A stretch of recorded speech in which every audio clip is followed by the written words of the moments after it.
Zubin, that's the prologue. We're at Boone Pickens Stadium. It's college football primetime presented by Ram Trucks. Welcome to the Rocket Money Kickoff. It's been tough sledding of late for Oklahoma State, but they've been in this spot before. 2 years ago, a rough start. They righted the ship. Ended up playing for the Big 12 championship.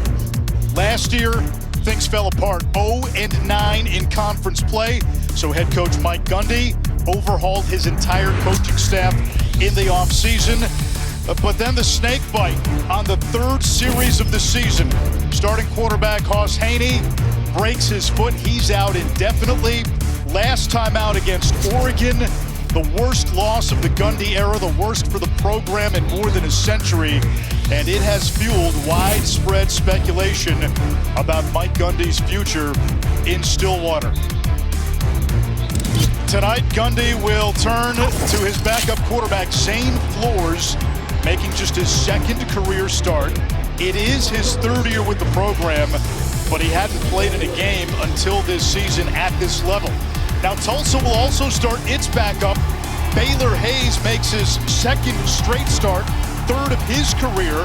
Starter Kirk Francis out of concussion protocol, but the coaching staff did not deem him completely ready for this game.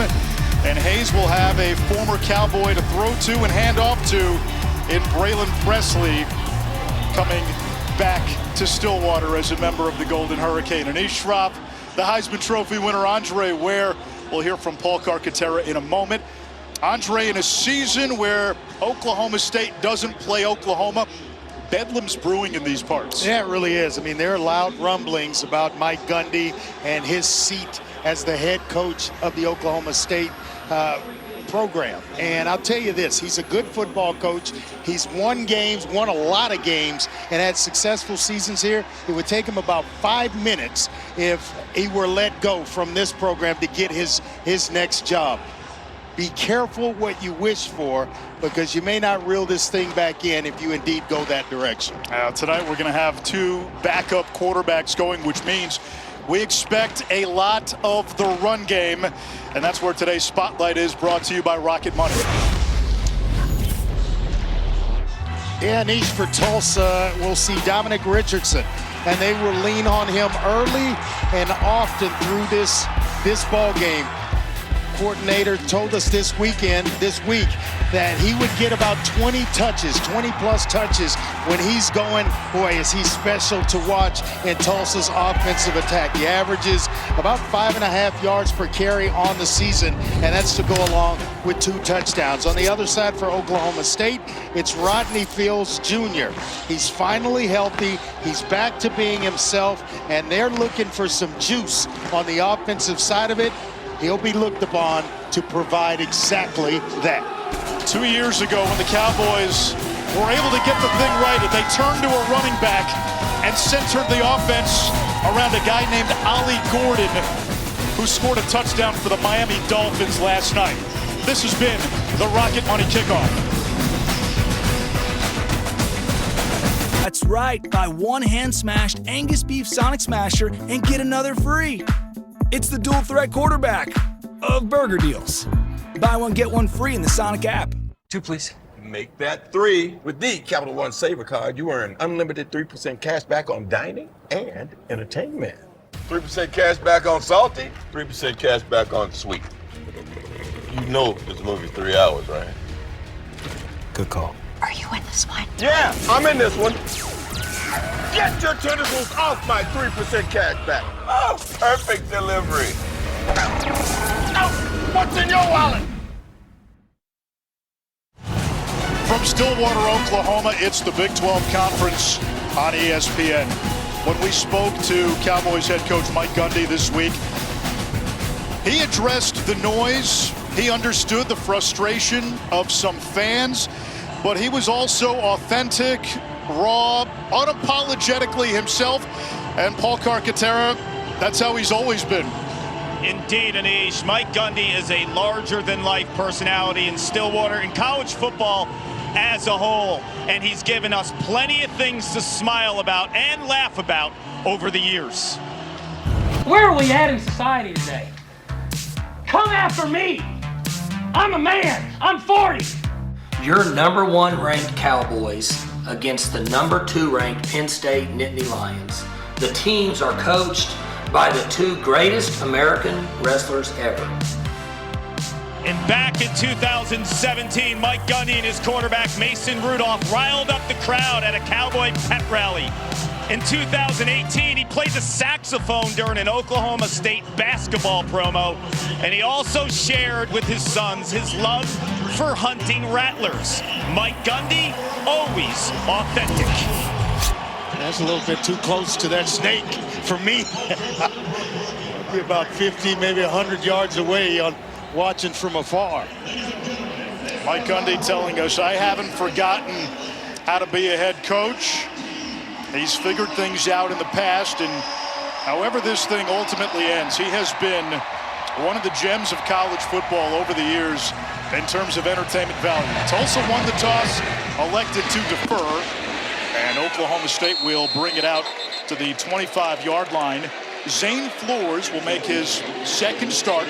Cowboys coming off a bye, and Mike Gundy told us the theme was simplify. He said they got carried away trying to do too many things on both sides of the ball in that blowout loss to Oregon. Yeah, they thought maybe he would pick up the reins where Haas Haney, who knew the entire system and could execute and run it, they thought they could do that with Zane Flores, but they scaled some things back, and he's been a lot sharper in practice this week. Little play action, and he finds Terrell Davis for a gain of 5. Davis last year in Division II Central Oklahoma had the most receiving yards of any player across all NCAA divisions. Over 1,600 yards on 109 receptions. A young man that can really, really excite this Oklahoma State crowd. Another RPO, and they find the tight end Josh Ford for a first down. He is the lone returning starter on offense for Oklahoma State. New coaches, new players. They went into the portal, brought in 40-plus players, 60-plus newcomers on this team. Massive body on Josh Ford, 6'6", 265. Rodney Fields with his first carry, and into the open field. All the way to midfield. You can see why they want to give him 18 to 20 touches tonight. Yeah, they moved Nuku Mafi to the left tackle. He gets a good block, number 69, and that kind of opens things up for Rodney Fields Jr. here early in the ball game. How about that? We thought that we'd get a game where they came out running it with backup quarterbacks. They're slinging it around. And now the quarterback draw. Another big gainer. That's Flores. All the way to the 36-yard line of Tulsa, gain of about 14 more. Well, they pulled the left tackle around Mafi, and he's out in front leading his quarterback. Going quickly, there's Fields up the gut, and he hammerheads inside the 25, brought down by the safety Lento Smith. You mentioned Nuku Mafi at left tackle. Yeah. Oklahoma State's best O-lineman, Markel Samuel, their left tackle, still out. Got hurt before the game against Oregon as Fields gets another carry. And a red zone chance here for Oklahoma State. Impressive opening drive. This is what the Cowboys needed. No doubt about it. And how about this tempo offense in which Oklahoma State has gone to, trying to keep Tulsa on its heels. They've had a great deal of success early. They're trying to keep Tulsa kind of playing from, I guess, playing on their back leg a little bit. Tulsa comes into this game 1-2. Golden Hurricane coming off a loss to Navy last time out. They run that too high look, and you see the safeties. That's an invitation to run the football. Flores to the air, to the end zone. Incomplete, wanted Christian Fitzpatrick. He was covered by Elijah Green, who had 2 picks in the Navy game. He went to the weakness of the defense, which is when you have 2 safeties and they're playing zone, the middle of the field is one of the weaknesses of that look. And trying to get Zane Flores some easy throws where he can recognize that and then deliver the football on time. Big 3rd down and 6. Cowboys only 1 touchdown in the last 22 drives. Flores checks underneath. And that's going to be well shy. Gavin Nice Freeman, tackle. team leading 7th reception, 4th down, and here comes the kicking team. It's Logan Ward. And it's Ray Coney with the tackle. He leads Tulsa in tackles this year with 36 coming into this ball game. He's the bell cow on defense for the Golden Hurricane. He averages 12 tackles per game. 35-yarder for Logan Ward. The kick is up and good. Oklahoma State goes 9 plays, 57 yards on its opening drive, and comes away with 3. Can you feel it? The stiff arm, the unstoppable force, feeling a whole lot of horsepower and that Detroit toughness. Feeling all the feels for Lions Ravens Monday at 8 on ABC and ESPN. ESPN College Football Primetime is presented by Ram, official sponsor of the College Football Playoff. There have been some pretty special coaches to come through Stillwater. None have won as many games or have stuck around as long as that man, Mike Gundy. That's because it's home to him. This is where he played his college football, and now when he was named the head coach, he didn't have a plan for the next place like a lot of guys. He was going to stay here and has stayed here. Tulsa's first turn on offense, ball at the 25. And it's Baylor Hayes making his 3rd career start, 2nd this season. He was at ETSU with Tulsa's first-year head coach Trey Lamb, 0-star recruit out of high school, entered the portal after the coaching change, and then followed Lamb to Tulsa. They say he brings energy and the ability to ad-lib to this offense. Yeah, he is really, in tune with what they want to do offensively, and has done a nice job in executing in his time under center. That's going to be a good play for him. A handoff to the former Oklahoma State running back, Dominic Richardson. He's their power back, 6th-year senior. The offense runs through number 21 again. Yeah, he is a big, big part of this game plan this week, Anish, so keep an eye on him. Hayes lets it fly downfield and able to complete. He's got his big tight end, Brody Foley. They had not completed a lot of passes downfield with Hayes at quarterback, and they hit Oklahoma State with a tight end wheel. Yeah, they bring him in motion, and then just right up the sideline, gets behind a linebacker. And boy, I like what he did at the end of that run, or after the catch, and the yards after the catch. A gain of 45. They go back to Richardson. And he is tackled for a loss of a yard on the play by Ivan Oates, the leader of that defensive line. Go back to that game against Oregon. Oklahoma State, especially early, was hit by a ton of big plays from the Ducks. And maybe one right there to Foley. But what I like about Foley, he's usually a red zone target. Guy when they get down inside the red zone. That's only his 4th catch of the year, but 2 of them have gone for touchdowns. On 2nd and 11, middle blitz is picked up. They go right back to Foley, and he rumbles across the 20 for a first down. Former walk-on turned captain Parker Robertson with the stop, a gain of 12.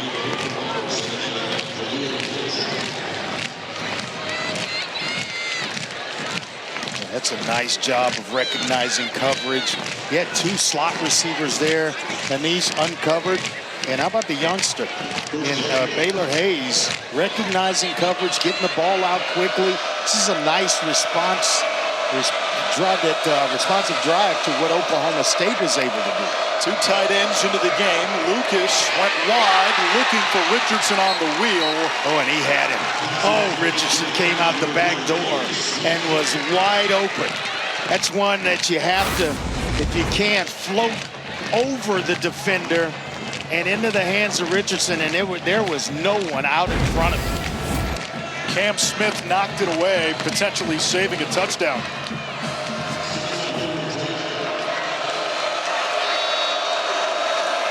Two running backs into the game. Now Presley, the former Cowboy, goes wide. Presley is open. Touchdown, Tulsa. A 19-yard strike from Hayes to the former Oklahoma State Cowboy, Braylon Presley, whose brother, Brennan, is Oak State's all-time leader in receptions. This guy can really run, and we knew he'd be part of the game along with Richardson, but man, coming back home and you score a touchdown, how about that? And how about Tulsa with an answer to the points of Oklahoma State right away? This is a game they felt like they could win. Coming on the road, you could sense the confidence in Trey Lamb. He didn't give us a lot of coach speak about, hey, we're outmanned and this and that. He told us he likes some matchups in this game. He thinks Tulsa can come to Stillwater. We're coming to win.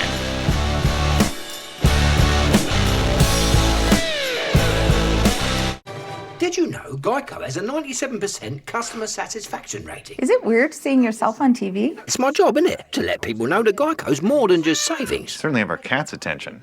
Whoa. Oh, wow. Yeah, it appears so. Well, they just love great customer service. Customer service, right. They only get this excited for wet food. You know? No. Guys, he's right here. Get more than just savings. Get more with Geico. This town is about to He's off acting like a hillbilly Indiana Jones somewhere.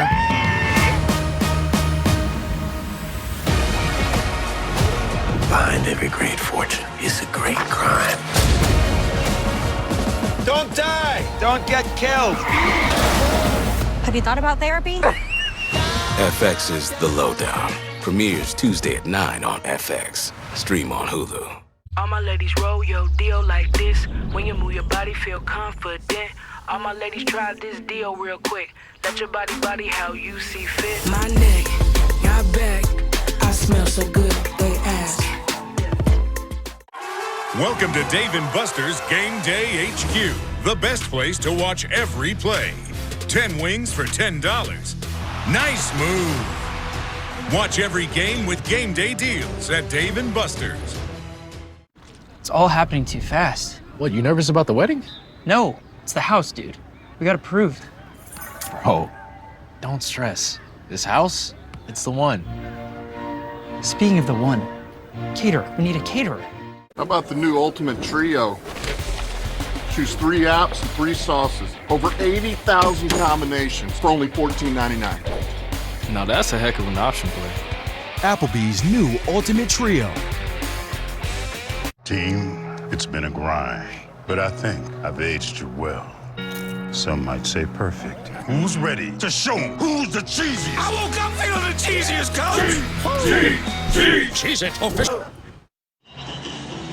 The Friday night spotlight centers around a small-town boy, Aiden Kelly, who's from Thomas, Oklahoma. Aiden's father, Martin, who goes by Mr. Mudd, is in the drilling business and runs cattle as well, up to 1,000 a year. And as a young boy, he was fascinated when he would attend cattle auctions. And as his mom, Jennifer, would tell people, he had no problem talking to anyone. So it seemed natural to take a swing at being an auctioneer as he got older. And let me tell you, he's beyond talented. He's got his degree in agricultural business and is planning on being a cattle rancher and an auctioneer. And we're about to get a taste, a sampling of what Aiden Kelly, the auctioneer, sounds like after this kickoff. It's awesome. Awesome. Aiden Kelly's a 3-time academic All Big 12 player. Smart kid as well.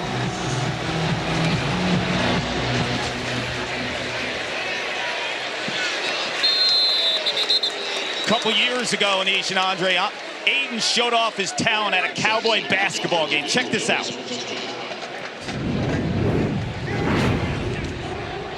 They're going to buy a 15, they're going to buy a 16 there, 16, they're going to buy a 16 there, they're going to buy a 17, 1700. Here now 1700, they're going to buy number 1700, they're going to buy a 18 here, they're going to buy a 19.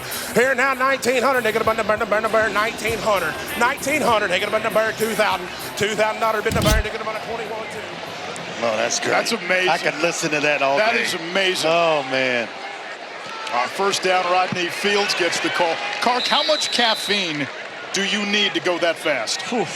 I'll tell you, I chatted with him too, and he was amazing, such an upbeat guy. And Andre, you'll like this. He's been at Oklahoma State for 5 years. He said they paid him loyalty. It's time for him to pay it back. And that is not the norm in college football these days. Fields doesn't get far on second down. It brings up a 3rd and long. Yeah, Coney, the tackling machine, right in the middle of that Tulsa defense. Mentioned the fact he led the team in tackles coming in to this one. He's only adding to that total. Oklahoma State's only played 2 games, and since Moss Haney, the quarterback, got hurt, they've had 10 3-and-outs. Make it 11. That one intended for Josh Ford, the tight end and Stillwater native. It's been a problem for this offense sustaining drives. Yeah, he had pressure. Flores had pressure right in his face, and guess who it was? On a linebacker blitz, Ray Coney's coming right up the middle. Does a lot for this defense. Transferred in from East Tennessee State. He followed Trey Lamb to Tulsa. 15th punt of the season for West Paul, who had 25 all of last year. Zion Booker the fair catch. Let's take a look at our ABC College Football Saturday slate. Auburn going to Oklahoma. John Mateer off to a terrific start. It's a great matchup. And then how about Florida and Miami? That feels like a must-win for Billy Napier, but Miami off to a strong start after just missing out on the college football playoff last year. And Florida's going to have a chance in that one. My man DJ Lagway's got to take care of the football. 5 picks a week ago. Hey, it's over. Move on. And it's the Hurricanes this weekend. Lagway was listed as questionable on the injury report as Dominic Richardson gets the call on first down. Tulsa likes tempo.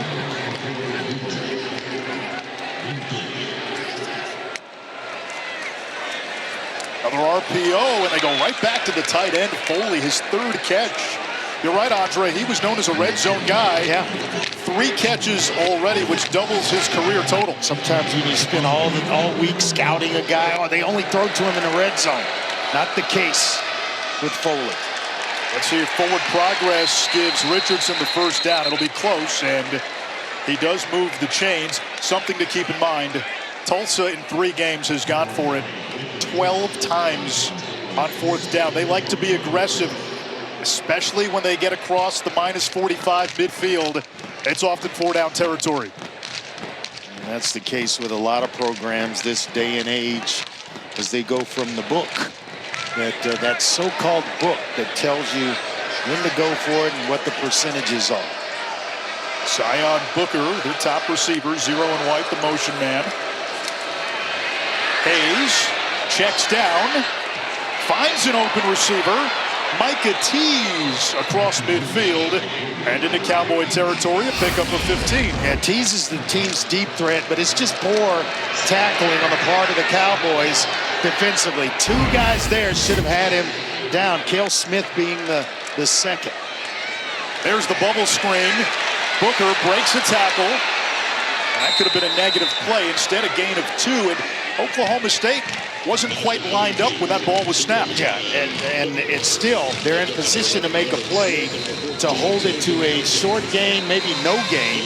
But yet, again, poor tackling on the back end by this Oklahoma State defense allows the receiver to get some yardage there, 2 yards, when it should have actually been a loss. Member of the defense. Brian McCoy, who is Oklahoma State's leading tackler. Yeah, he's one of the big-time leaders in this program. Averaged 10 tackles a game for Akron last year. 2-time All-MAC selection.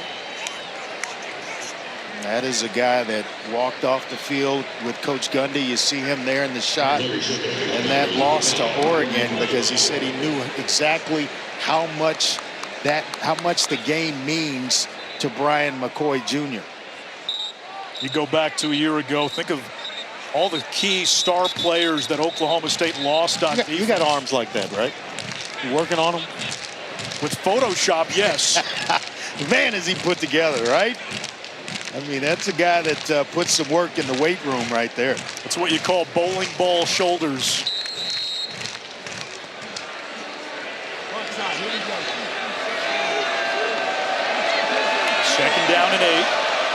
Booker again in motion. On the ground. And it's Richardson once again. Ball came out at the end, but they say Richardson was down. And Richardson came into the game averaging just a fraction under 100 yards per game. Had a big opener, 142 against Abilene Christian. Another RPO. They had an open receiver, and Hayes a little too hot for Booker. Yeah, it's a little bit hot and a little bit high, and it surprised Zion Booker. So 4th and 3, and no surprise, Tulsa 8 of 12 on 4th down will line up to go for it. They are giving some on-air shots, and what I mean by that, it's just uncovered receivers in the slot. And so you can essentially just raise up and give it to one. He'll pick up the first down, but now Todd Grantham changing things up, going to go a little bit press man, showing some pressure here. 2 backs in the game, the play fake. Hayes can run for it, picks up the first, and dives across the 30. You saw the defense in conflict, Andre. There's the downside when you go man-to-man. If you don't get to the quarterback or keep him bottled up, now running lanes open up for a guy like Baylor Hayes. Mobile quarterbacks against man-to-man, they will eat you alive, forcing you to play 11 on 11. Malik Charles is down on both hands and knees for Oklahoma State.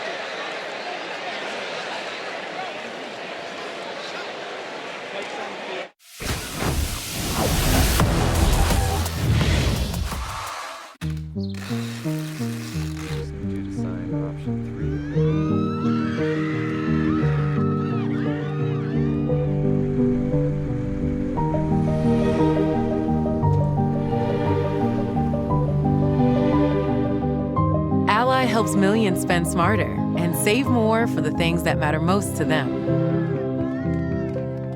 That's why we're the bank that's your ally. So, to recap all the AI we're adding, it's supposed to streamline our workflows. That's the idea. But adding the AI that makes everyone else's job easier to manage gives us more to manage. That's the reality.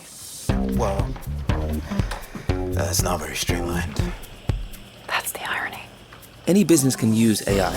IBM helps you use AI to change how you do business. Let's create small to business. IBM.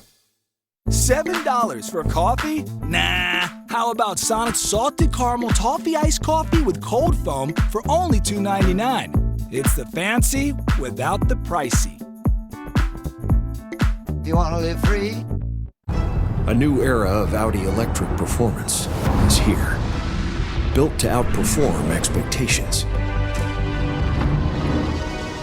With sleek silhouettes, lightning fast charging, and innovative tech. This is electrifying performance. Visit your Audi dealer today and lease a new 2025 Q6 e-tron Quattro for $499 per month. Drop whatever you're doing right now. The Wendy's $8 JBC meal deal is here. That's 2 junior bacon cheeseburgers, medium fries, and a medium drink. So you better be on your way. Bacon waits for no one. The #1 deal for the #1 bacon cheeseburger, gotta be Wendy's. Malik Charles looks to be okay. A young man getting his first taste of the FBS this year. Stops at West Georgia, Northern Arizona, Western New Mexico. Only played 3 football games in his high school career. Was a basketball, volleyball guy until his senior year. His father played a lot. His father was a defensive lineman at your alma mater at Syracuse. He played 9 years in the league. A lot of time for Hayes. In the backfield, another missed tackle. And getting back to the line of scrimmage is Jacob Emmers. No matter what happens the remainder of this game, in the film session, either tomorrow or Sunday, that will be talked about ad nausea by Todd Grantham. The amount of missed tackles early in this game that's allowed Tulsa to move the chains. Last time out, 2 weeks ago against Oregon, Oklahoma State gave up more than 10 yards per play, almost 8 today, as Hayes slides down. They mark him down where he started the slide. 3rd down, and again, depending on what Tulsa gets here, 4 downs very much in play. Well, there's no doubt about it. I think it's when they cross midfield, if it's 4th and less than 5, look for Tulsa to go for it, unless they're in field goal range. And they told us their field goal kicker, Seth Morgan, he's good from 47 and in, is where they're comfortable with him. Happy feet. Booker on the check down. And he's got a 1st down for Tulsa. And another missed tackle. Inside the 15. That gave up about another 3 to 4 yards there for Oklahoma State. And so, you know, the theme kind of continues. You want to hit someone so hard that the fundamentals of tackling have gone out the window in this one for Oklahoma State. 3 wide receivers to the boundary. Richardson wrestled down at the 10. Gain of about a yard on the play. Tajay McCoy with the stop, 2nd down. He plays a lot, rotates in with Wendell Gregory, who Todd Grantham really likes. He's always got one of those guys that can make plays off the edge in his defense. That player at Oklahoma State is Gregory, number 4. For that position, along with Tajay McCoy.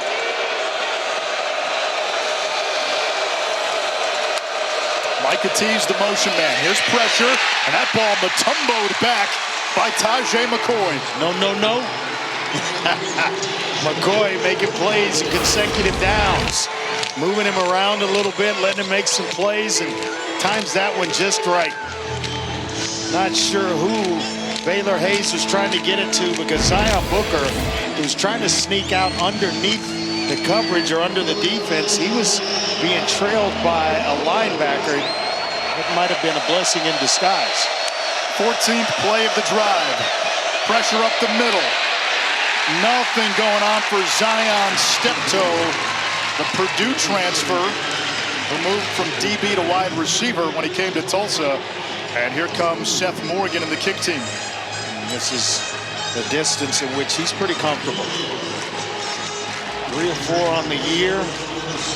And his long is from 40 against Abilene Christian, their opening game of the season.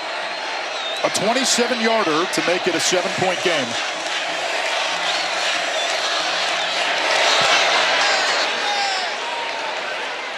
Two drives, 2 scores for Tulsa on the road in this Turnpike tussle. For 20 years, All-State has celebrated every field goal and extra point made at participating universities by donating to the university's athletic scholarship fund, supporting all student athletes. Andre, sometimes when you do these games where a team like Tulsa is punching up in weight class against a power conference team, you can translate the coach speak. Yeah. Sometimes the coach of the so-called underdog will tell you things like, for us, it's about conference play. This is a game that gives us a self-scout. We know we're outmanned, which is essentially saying, hey, we know we probably don't stand a chance. Hoping that Oklahoma State will take Tulsa for granted a little bit and then maybe keep them in the game. But Trey Lamb went full Tulsa King. That was not the case when we talked to Trey Lamb. There was a confidence and a belief that, hey, we think we can make this a 4-quarter game. We think we can win. We watched the tape. There are matchups where we like and areas where we feel we're better. We're going to take the bus ride down to Stillwater and give them all we can give them. And that was the kind of the vibe you got from Trey Lamb. He was not intimidated in the least by Oklahoma State. First-year head coach who just turned 36 on Tuesday. Former quarterback at Tennessee Tech. Head coaching stops at Gardner-Webb. And then last year at East Tennessee State. Made sure to tell us all that he had to do at Gardner-Webb and East Tennessee State. You know, that required everything from paint lines to washing clothes and anything in between. But tell you what, he feels like he can win at Tulsa with the toys that he's been blessed with. What does Oklahoma State do on its third drive? It begins with a handoff to Fields, who's met by Byron Turner in the backfield. Turner at 3.5 sacks in the season opener. In order to go fast, you have to be able to have success on early downs. And the last 2 possessions, it's been rough for Oklahoma State. Started the game, and I go back. You said, what do they need to do? Go back to what they were doing in that initial drive, keeping things kind of, I wouldn't say vanilla for Flores, but that will certainly help. Running between the tackles, getting some good movement and push up front, and then unleashing Rodney Fields Jr. On this Tulsa defense. When you have success, then you go right back to the tempo. 3rd down and long after the run by Fields. I'll tell you what tempo does after this snap, and why I like it so much. Edge pressure. Flores finds an open Gavin Freeman for an Oklahoma State first down. You see him playing with confidence, and it's because you're not thinking. You're not overthinking things. You're not having to look guys in the eyes in the huddle. You're just at the line of scrimmage calling plays and running them. And so sometimes when you do that, especially at the quarterback position, it allows you to play a little more freely at that spot. Illegal substitution defense. More than 12 players on the field, more than 11 players on the field at the snap. 5-yard penalty, replay first down.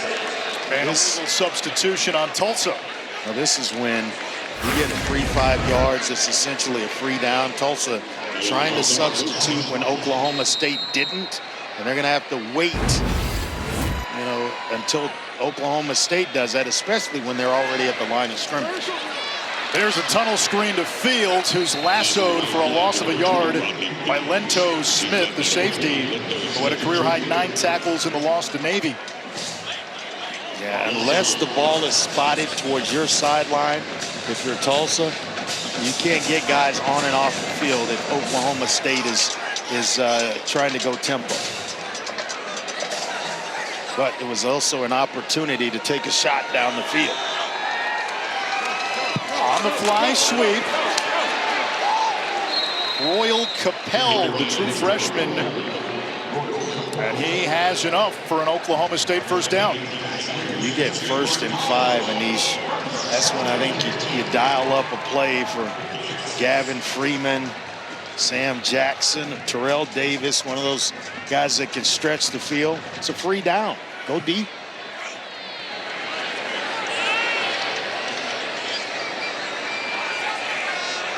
Kind of like when a guy jumps off sides and you know that you have a free play. On the ground. And not much there for Freddie Brock, the 4th. Jaden Burnett, part of a talented Tulsa defensive line. And it takes us to the end of quarter number 1. Tulsa. Vans, they've been disruptive all year. They're making a lot of plays. Thank you, Coach. Yep. We told you he was confident, and he continues to be. You can feel it in that interview with Clark.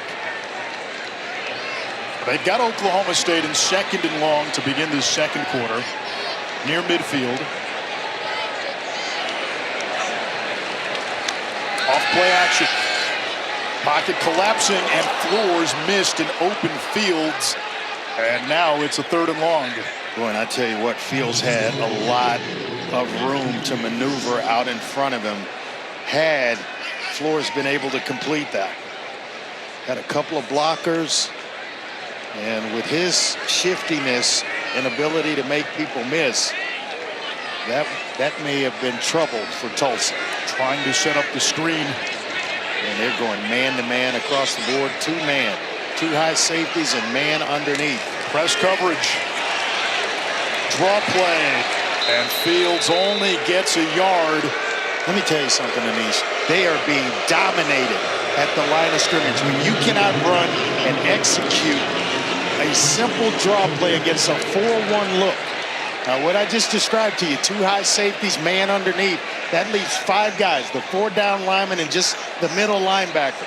You should be able to execute a draw play because everybody's thinking pass rush. When you can't do that, it may be a long night. Another punt for Wes Paul, who has dynamite in his leg. But he's been a busy bee this year. Fair catch by Booker, made at the 12. It is week 3 of the NFL. Sunday Countdown begins at 10 a.m. Eastern on ESPN and the ESPN app. Monday Night Football this week. Andre, this could be a Super Bowl preview, Lions and Ravens. I'd like to see that Super Bowl. You played for Detroit. Lamar Jackson's at that big point fan now. of Lamar Jackson. He's won the 2 MVPs. You know, he and Josh Allen and that group of quarterbacks, can they win that elusive ring? My man John Morton dialing up 52 last weekend. That was with Ben Johnson, now coaching the Bears. Braylon Presley with the call on first down. He has the lone touchdown in this game. So Oklahoma State on its opening drive, 9 plays, 57 yards, a field goal. Since then, 11 plays, 16 yards. Hayes ducks under pressure, buys time, has a wide open man. It's Presley, who's their chameleon. They line him up at running back, at receiver, everywhere. Don't get it twisted. He's 5'6", 170 pounds, but he power cleans 375. That is a powerful youngster. And he squats almost 600 as Zion Booker with the reception. Booker came into this game averaging almost 8 catches per game, top 10 nationally. He is kind of a, talking about Presley, kind of a jack of all trades, a Swiss Army knife type player that they can line him up in the backfield. He's hard to see behind that big offensive line. And then as well, they can put him in the slot and throw him the ball as a slot receiver. So they get a lot out of him. Now Richardson, he's the hammer. Ran into his own man, big number 54, Cody Hornsby, and still picks up a first down. Big fella just took him and said, hey, I'm going to sling you forward. Since I can't throw a block for you, go ahead. Right there, just kind of slinging him forward for about 2 additional yards. It's like a subway turnstile. Transfer from Ewan Clark's alma mater at Syracuse. Was a 2-year starter at Grambling as well. Off the nickel blitz, it's picked up, downfield into coverage, almost picked. Incomplete. Parker Robertson got his mitts on it. One trend, Andre, we're seeing, Tulsa's winning the line of scrimmage consistently. They are dominating at the line of scrimmage, and the mobility of Baylor Hayes as well, causing Oklahoma State to miss at times. There, probably knifed that one in rather than put as much air or just less air under that throw, and he may have himself a completion. A.J. Allen, who had stops at Nebraska and Miami. He spent the spring with FIU before coming to Tulsa. With the new NCAA rule eliminating the spring transfer window, guys can't do that anymore. No, he's a good player. You know, when he's been given opportunities, he has really shown up on the field. So A.J. Allen is equally as talented as Presley and Richardson. We get a timeout by Trey Lamb. 12:03 to go, 3rd and 5 Tulsa.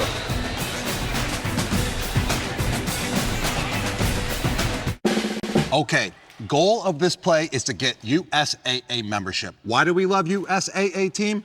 Because they still call Mom Sergeant.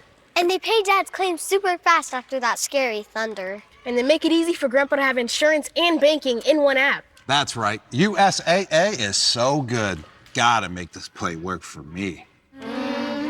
USAA membership, always the smart play. Become a member today. Wait, how's that gonna help us win a football game? I don't know. Yeah, Coach, any changes coming this week? Yeah, I'm gonna make some cuts. Look, Big Wireless wants to come after me? I'm a man. I'm not 40. I'm 58. Why would I overpay when I can get Consumer Sailors unlimited plan, 2 lines, $30 each? Fast, reliable coverage, 2 lines, $30 each. That's all I gotta say. Big Wireless makes me want to puke.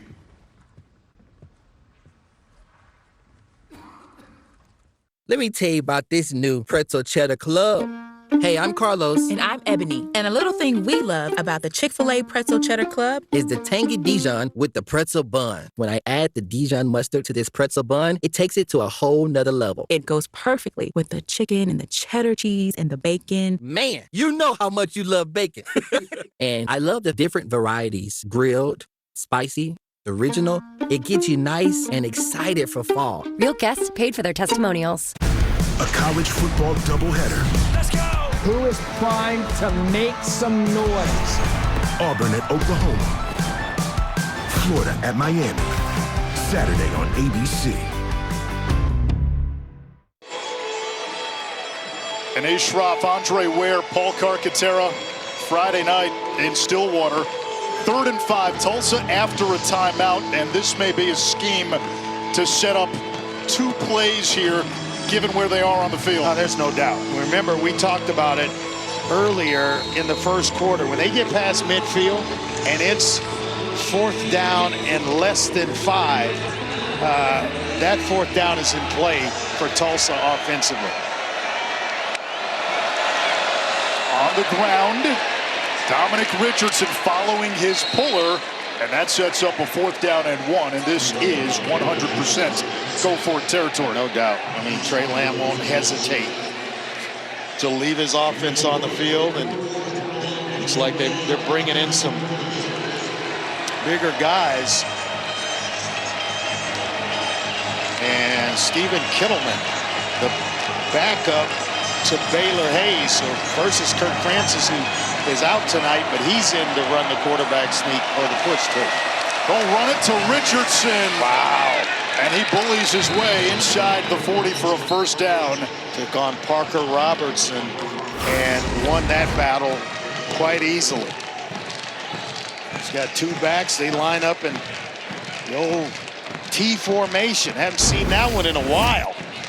You played that in high school, didn't you? I mean, it was basically exactly. That's a wing T formation if I've ever seen it. It's been a long time since I witnessed that one. Trey Lamb told us they had a few tricks up their sleeve in this game. Shot downfield, adjusting, and the catch is not made incomplete for Emmers. That's one thing Tulsa wants to do is go vertical a bit more. Emmers is one of their vertical threats. One of the things they talked about this week when we had a chance to talk to the coaching staff from Tulsa is they wanted explosive plays in the passing game. It's something that's kind of been missing, chunk plays when they throw the football. They've had a couple in the first quarter. They were looking again to get it to Jacob Emmers and that last play. A.J. Allen hunting for room. He lost a yard. It's going to bring up a 3rd down and long. Don't want to settle for a field goal here, so they're looking for success anywhere they can get it. And that, remember those uncovered slot receivers right there. It's Brody Foley, the tight end, and that look. Well, then we got a timeout called by Oklahoma State.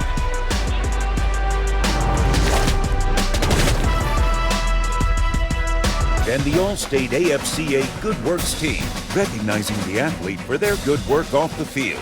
Visit ESPN.com/Allstate to learn more. Couple of pretty good wide receivers there in Pearson and Largent. Farrat had a long NFL career, and Tyler Smith just got paid. Yes, he did. Look at the time of possession being dominated by Tulsa. Yards, plays, I mean, all of it. And 3rd down conversions, they were 3 of 4 after the first quarter. Off a low snap. Hayes hit. And that is still completed. Zion step-toe. And now it's 4th and 2. And that gives them that's enough to have Coach Lamb think about going for it here. Here comes the big bodies. They're bringing in Landon Lucas, a great inline blocking tight end, along with Foley.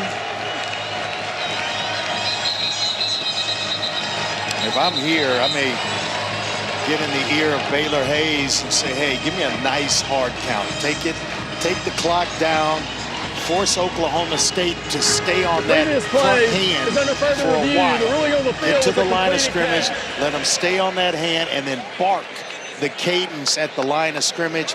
If it gets to about 2 seconds, we'll call a timeout and think about it. But they're going to review this one. Not so fast. We're going to review that last catch.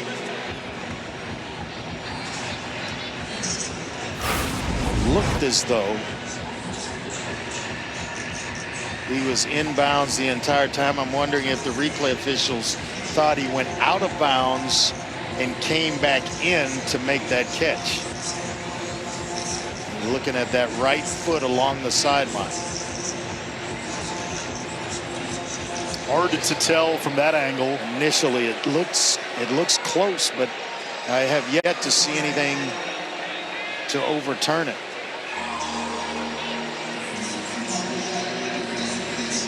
Ruling on the field was a catch.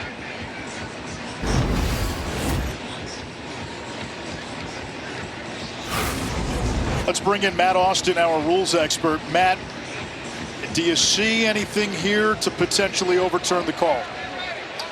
Well, the only question is, I think the receiver was definitely out of bounds. Did he go out of bounds on his own, or was he forced out? I didn't see a hat down on the field from any of the officials, but he did get back in and get both feet back on the ground.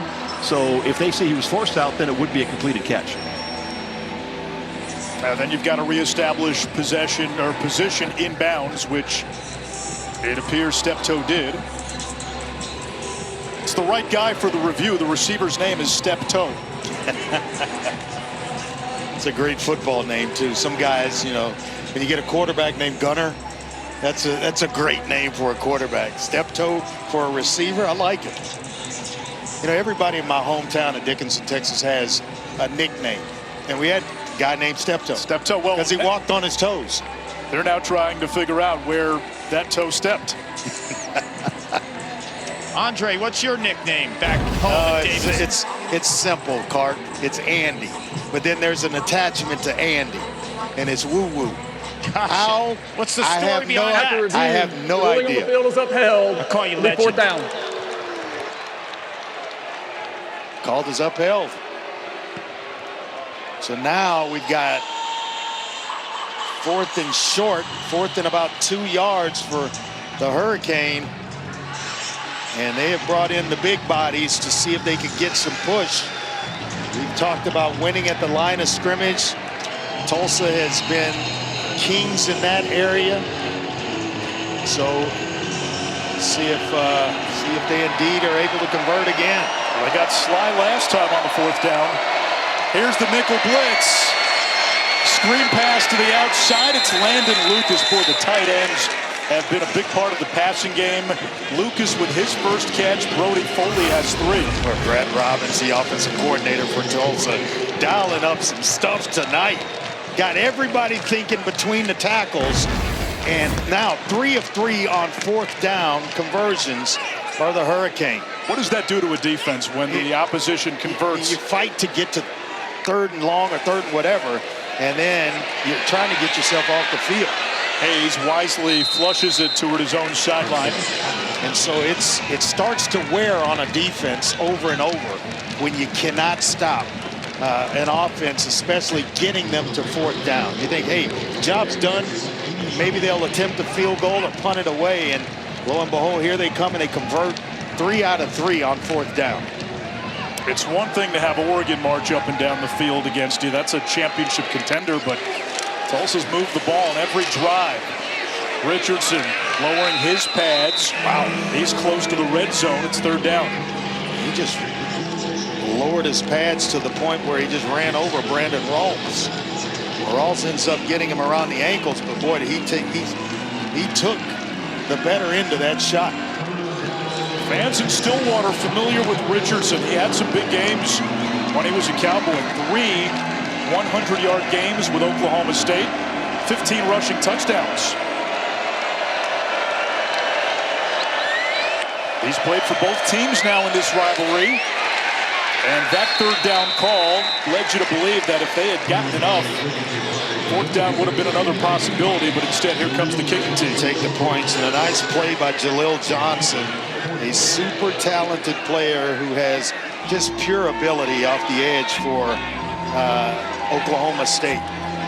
You need guys like that to step up, that are on the line of scrimmage, to start to reestablish this thing and get it turned around in your favor.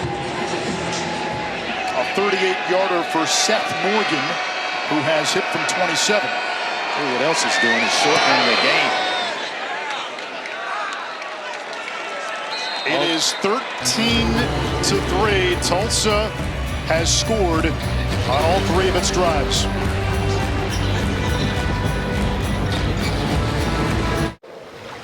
Dad, I'm a genius. I figured out how to make us penguins fly. That's gonna be tricky without wings. Exactly. That's why I've got Red Bull. It gives you wings. All we have to do is drink it. And how? Come on, Dad, just drink it. But why? Why? It's 40 degrees below. Do you think we're standing here for fun? Red Bull gives you wings, but only if you drink it. Aww. Phew. Take advantage of one of these exceptional offers at your local Mazda dealer today.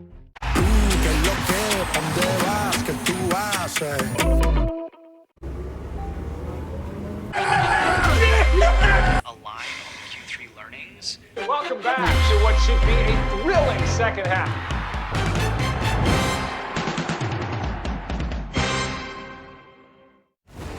Hey, Zubin Mehenti here in the studio. Iowa began this game against Rutgers with a kickoff return for a touchdown. Rutgers scored twice. Kamari Moulton just punched it in seconds ago. We're all tied in Piscataway. Anish will keep you up to date and see you at the half. I don't think they do the grease trucks out in Piscataway anymore.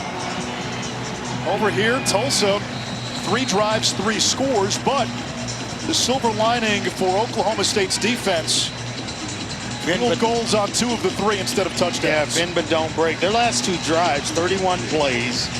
If you can believe that, 2 drives, 127 yards, but only 6 points given up by this Oklahoma State defense. Now a quick word from Verbo. As your host, I have some rules. First, no showers longer than 5 minutes. This isn't a spa. That's the rule. Meanwhile, at a Verbo, get the vacation you expect and never a hovering host. Part of the challenge for Oklahoma State, still finding an offensive identity. Doug Meacham, the new offensive coordinator. Flores began the season as QB2, pressed into action with the injury to Hoss Haney. Steps up, trying to avoid the rush, and wrestled down by Ray Coney, the star linebacker. He's been everywhere tonight. I think he's been up here in the press box giving pointers to the broadcast team. I mean, he has been everywhere, all over the field. Transfer from East Tennessee State, followed his head coach, Trey Lamb, to Tulsa, and boy, is he rewarding him. Now it's Freeman, and maybe a yard, 3rd and long. You can feel the angst and the frustration on this blackout night. And this is Boone Pickens. This is where it's advantage defense, because you get in the 3rd and long, you can either come with pressure to force the ball out of Flores' hands quickly, or you can play, completion and tackle for short of the 1st down marker. They're going to play zone here and look to tackle anything short of the 1st down marker. Flores steps up to avoid the rush. Over the middle in traffic. This is going to be close. Sam Jackson. No, that's not Sam Jackson. That's Christian Fitzpatrick. And it's going to bring up 4th and about 2. Injury timeout. And there's an injured player. It's a Tulsa Golden Hurricane. Looks like it's Lento Smith Jr., one of the safeties, transfer out of Ferris State. Won a D2 championship at Ferris State. 49 tackles and an interception there last year.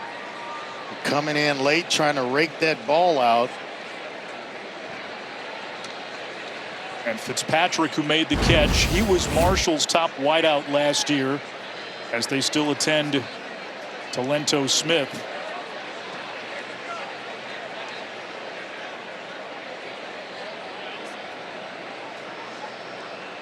If you're Oklahoma State, this is minus territory. It's 4th and 2, given how this game has gone. Got to feel like Rodney Fields can touch the football here, right? I mean, their best offensive weapon, 20, and Rodney Fields, and then number 40, Josh Ford, the only returning starter to this Oklahoma State offense. Smith able to run off the field on his own. Is going forward even an option? No, it's not. West Paul will punt. Yeah, this is a smart decision.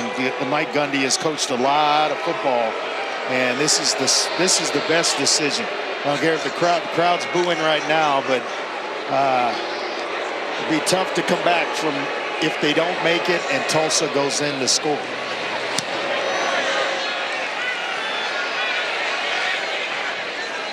That takes a Tulsa bounce and rolls out of bounds near the 30. Baylor Hayes only making his 3rd career start. Moment has not been too big for the young man. Yeah, he has shown the ability to get the ball out quickly to his tight end Foley to start this game. A couple of quick reads. He's shown the ability to scramble around, get his eyes right back down the field, and complete passes. But just the ability to scramble and then touch on the football over the top to his running back, Braylon Presley. He has been impressive. Handoff goes to Richardson. You know, Anish, I spoke to Baylor Hayes this week, and coming out of high school in Tennessee, felt like he was one of the state's top quarterbacks, but he had 0 FBS offers. The issue, he was too light, only 165 pounds at the time, but Coach Lamb looked past it, offered him at ETSU because he liked how he acted like a point guard, his ability to spread the ball around, and his confidence. And watching him on the sideline, he's feeling it. He's got a lot of football left in him. Richardson right up the gut, flag down. Yeah, it's going to be a hold. Looked like Landon Lucas, the tight end, may have got maybe the one that drew the flag and the attention of the official. Holding, offense, number 65, 10-yard penalty. Actually, it's Sean Hill, the left guard, who gets flagged to transfer out of North Carolina State. Keep an eye right there on big guy 65, kind of ducks his head, and then once he loses him, kind of wraps his arms around the waist, and really didn't need to. Richardson was already through the hole and by him. A Tulsa team that beat Abilene Christian to open the season, and then back-to-back losses to New Mexico State and Navy. On the slant, it's Zion Booker. Boy, 2nd and 20, and now it's 3rd and 2 after a gain of 18. You can't have that if you're Oklahoma State. Yeah, he has really good hands, and he was definitely going to be a big part of this game plan tonight. First down and then some. Presley pretzels across the 45 of the Cowboys. Boy, the poor tackling. Missed tackle after missed tackle. 2 in the hole, 1 on the second level, and then a 3rd on the back end. Missed tackles, and 1 touchdown saver by J.K. Johnson. Otherwise, Presley has gone to the house. And Tulsa has now been in plus territory on every drive. Richardson scavenges for about 3. I think the one thing that Trey Lamb felt like was they could hold up in the trenches, at the line of scrimmage. Not only have they held up there, they've actually kind of owned the line of scrimmage on both sides of the football. The offensive line having its way right now, and then the defensive line getting pressure. They got pressure with just 3 on that last possession by Oklahoma State. And Andre, they're slowing the pace too, knowing they get the ball first in the second half. Now into their 4-minute offense. Slant for the tight end, it's tipped and lands harmlessly to the turf, incomplete. And Foley wasn't expecting that football. He was still in his route, and it looks like, you know, Hornsby, injury timeout, who has been in at times, is down for Tulsa up front. So 3rd down and 7 with Hornsby down. He and Sean Hill split time at guard. Tulsa today is 3 for 8 on 3rd down, with the caveat They are 3 for 3 on 4th down. And 3rd and 7 as they attend to Hornsby. Andre, you pick up 3 or 4 here. And you're right back in that spot to try to go 4 for 4 on 4th down. And that's the game plan, is to shorten it on 3rd down and get it to a manageable situation under 5 yards on 4th down. And then it's dealer's choice. Todd Grantham, the defensive coordinator for Oklahoma State, telling us you almost have to look at a 3rd and 7 like a 2nd and 7. And part of the reason Trey Lamb likes to have that 4th down in his back pocket, he says, you put some doubt in the mind of the defensive coordinator. Do I bring pressure on a down where you normally would bring pressure with this distance? Knowing what's coming, and then all of a sudden they slip or run underneath you when you're being aggressive in pass rush, and that gets them to the point they want to get to, 4th and short, and then they're able to convert, as Tulsa has done here on 3 occasions.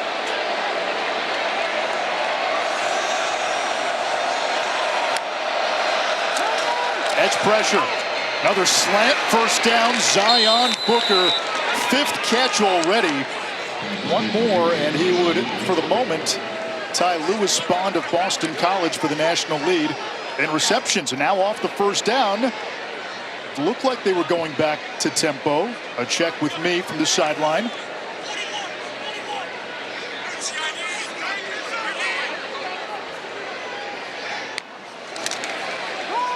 Off play action. Pressure came by Wendell Gregory. Is that a catch? No. Tees could not get a foot in bounds. 2nd and 10. Wendell Gregory, number 4 in black, who had 3 sacks, a Big 12 freshman record he shares with Aldon Smith. Applying the heat. How does he get that wide open? Barely out of bounds, but I thought Hayes was just throwing this away. And all of a sudden there's a receiver in the area, and I was thinking he's not outside the tackle box. But he saw what we did, and then Tees was wide open along the sideline. But nearest defender Cam Smith, the most experienced player on the defense. Richardson was following his tight end, had to cut it back. No gain. 3rd down and 10. And if there's been one flaw with this Tulsa offense tonight, they get down inside the 35. We've seen them stall. Now we get a flag.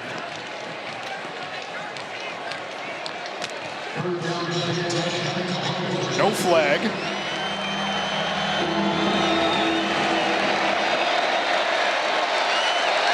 A.J. Allen, the running back.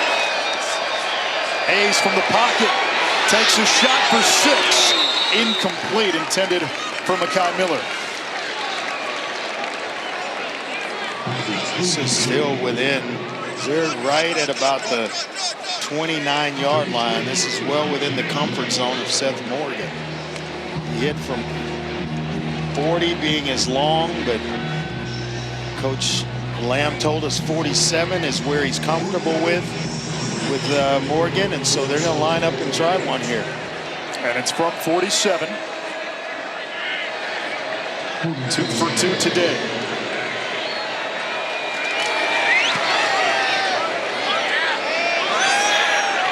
And Morgan puts that through. So Tulsa's had the ball 4 times. They've scored every time. But Oklahoma State's bend but don't break defense has kept them in this game by holding Tulsa to a field goal on 3 of those occasions. How about this Sunday nighter? You're a Houston guy. Astros, Mariners entered tonight. Come on, Astros. For first in the American League West.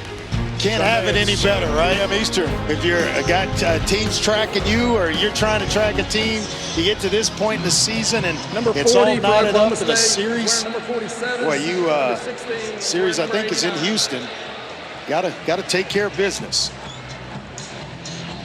How critical does this drive feel for Oklahoma State? It feels big because they need points just from a momentum standpoint. Tulsa getting the ball first after halftime, it's huge, because the thing you don't want to have happen is you go 3 and out, and then you give Tulsa another opportunity to put points on the board with 2 timeouts left and the 2-minute timeout.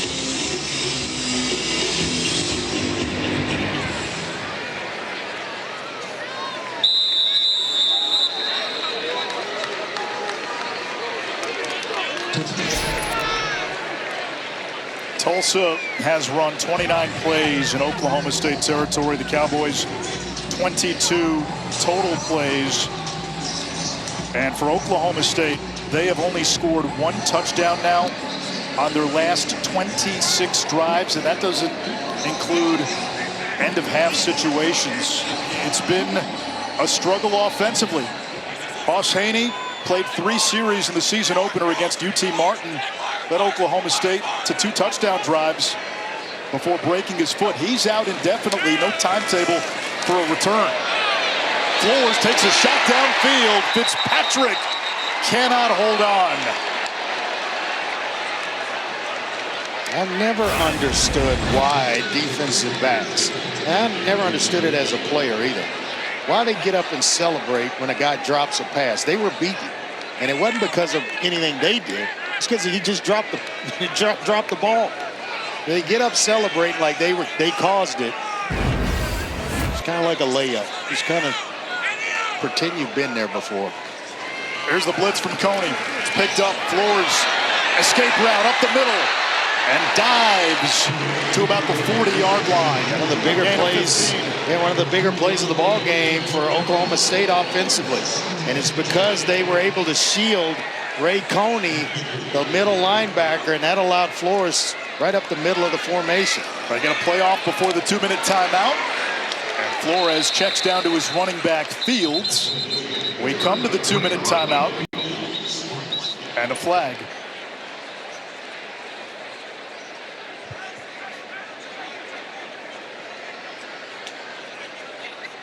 There is no foul in the play. 2-minute timeout.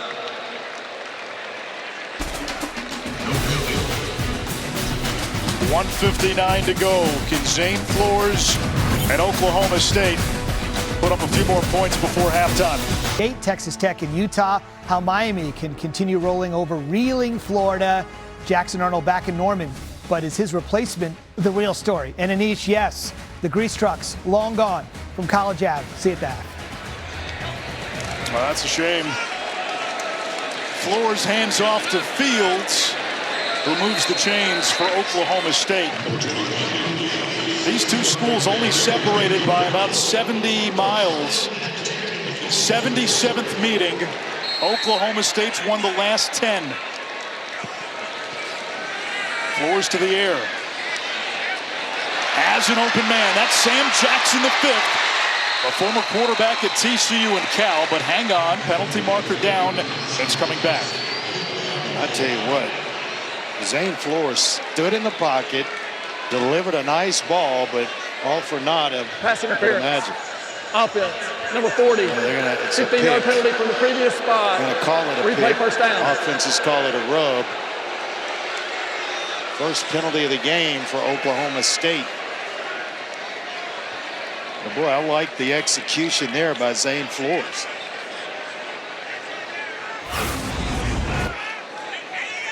And you'll see the big tight end, Josh Ford, kind of wall off. Oh, yeah, they're going to get you for that one on Coney. So 1st and 25 now. Flores moves the pocket. That pass batted down by the safety, Zach Williams. And he is the communicator in this defense. He's the guy that wears the green dot, communicates the defense to everyone, top down. And boy, here he just shows you some range. And he's a big guy, 6'1", 200 pounds, good-looking athlete. 2nd and 25. Both teams with 2 timeouts. Flores over the middle. That's to Fields. Clock will continue to run. Coney makes the tackle. Timeout. Timeout, Tulsa. And Tulsa uses a timeout to stop the clock. So Trey Lamb thinking along with us. Get the ball back one more time and a chance to double dip at the end of the half and the beginning of the 3rd quarter. Now, if you get a stop that you're looking for by Josh Reardon, the defensive coordinator for Tulsa, and they punt it away, they punch you down close to your goal line, you got to be careful. Because what you don't want to do is put your team at risk trying to get more points before the half and double dip.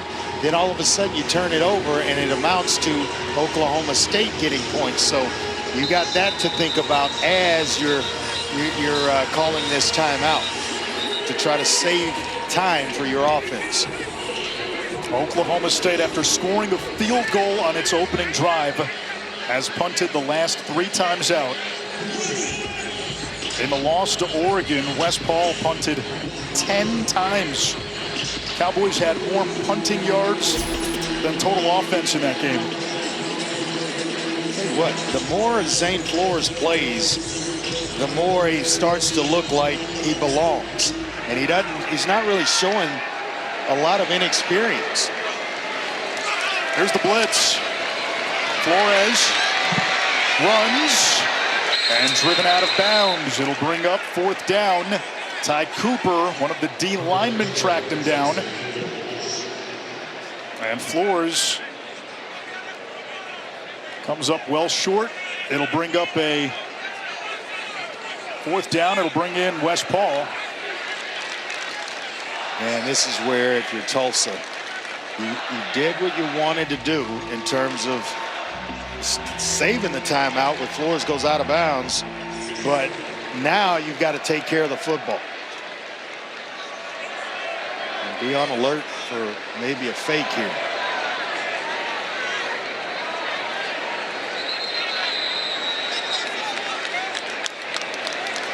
Delay a game, kicking team, 5-yard penalty. So they want to give West Paul a little more room to run. You know, if I ever decide I'm going to be a coach, I'm going to decline that penalty 10 out of 10 times. Yeah. Because all they want is more room in which to land it inside the 10-yard line, and you just kind of provided that by taking the penalty. Now Paul kicks it away with a little more room. Booker inside his own 10. That's a mistake. He signals for a fair catch. Big mistake. Inside the 5-yard line. Big mistake. And now if you're Oklahoma State, you got 2 timeouts as well if Tulsa plays this conservatively, which with a 16-3 lead, you kind of expect. With a 16-3 lead and getting the ball first out of halftime, after that failed opportunity or mishap or whatever it is you want to call it, catching it inside your 10-yard line. Now I'm putting the ball in the belly of Richardson, trying to get the clock down and get to halftime. If I get it at the 20-yard line, I'm looking for a drive starter, and I'm going tempo. Full throw. That's Foley, stiff arm, and then gets knocked to the ground by Robertson. Boy, Cale Smith had an opportunity to tackle Foley for right at the line of scrimmage, or maybe even for a loss, and instead they give up 7 yards because of a missed tackle. And that's been the theme defensively all night for Oklahoma State. That's behind the line of scrimmage. Got to make that tackle if you're number 10, Cale Smith. If Cale Smith makes that tackle near the line of scrimmage, Oklahoma State probably is calling a timeout. Yes. You want to hopefully get Tulsa in a position to punt. Now it looks like Tulsa will just take this to halftime. That's going to bring up 3rd down. And now do we get a timeout? We do from Oklahoma State. Timeout. 24 seconds to go, but it's 3rd and 1. That's their second. It'll be 30 seconds. Please reset the game clock to 20. The last time Tulsa beat Oklahoma State, you have to go back to 1998. The last win by Tulsa in Stillwater against Oklahoma State, 1951. It was 1 month after Bobby Thompson won the pennant for the New York Giants against the Brooklyn Dodgers. The Giants win the pennant. The Giants win the pennant. Famous Russ Hodges call. I think I could still dunk a basketball in 98. Don't know if I have it anymore, but I could do it back then. What were you doing in 1951? I haven't a clue. Prior life. Oh, my goodness. I had to really think about that. I was playing in basketball leagues all around Houston at that time. On 3rd and 1, back to the ground. And that is a 1st down for Tulsa.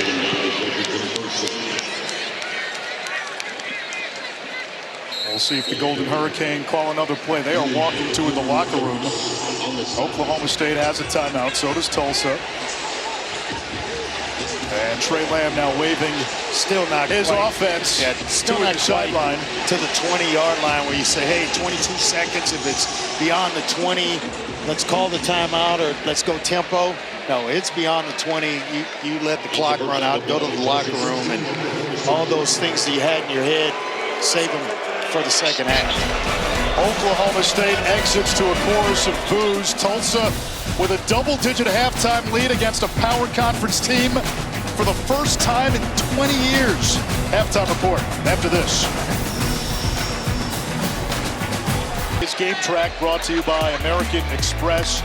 Time of possession almost double. Tulsa 3 for 3 on fourth downs. Tulsa ran 29 plays in enemy territory. Oklahoma State has run 29 plays altogether. That's amazing. Only 4 in Tulsa territory for Oklahoma State.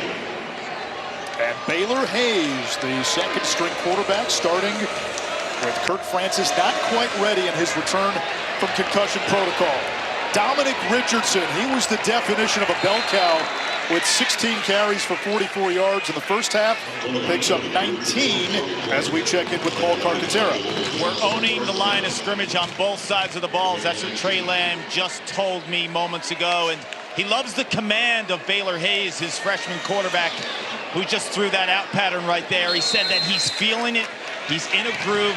On zone reads, though, he'd like him to hand the ball off a little bit more. Defensively, they're getting after it as well, and he said it's the negative plays that they're putting pressure on Oklahoma State. Yeah, with Baylor Hayes in that regard, he comes across as a guy that plays with a lot of energy, a lot of emotion. The way to settle him into a game is for him to run the football. Trouble with the snap, and he has to eat it with Wendell Gregory approaching.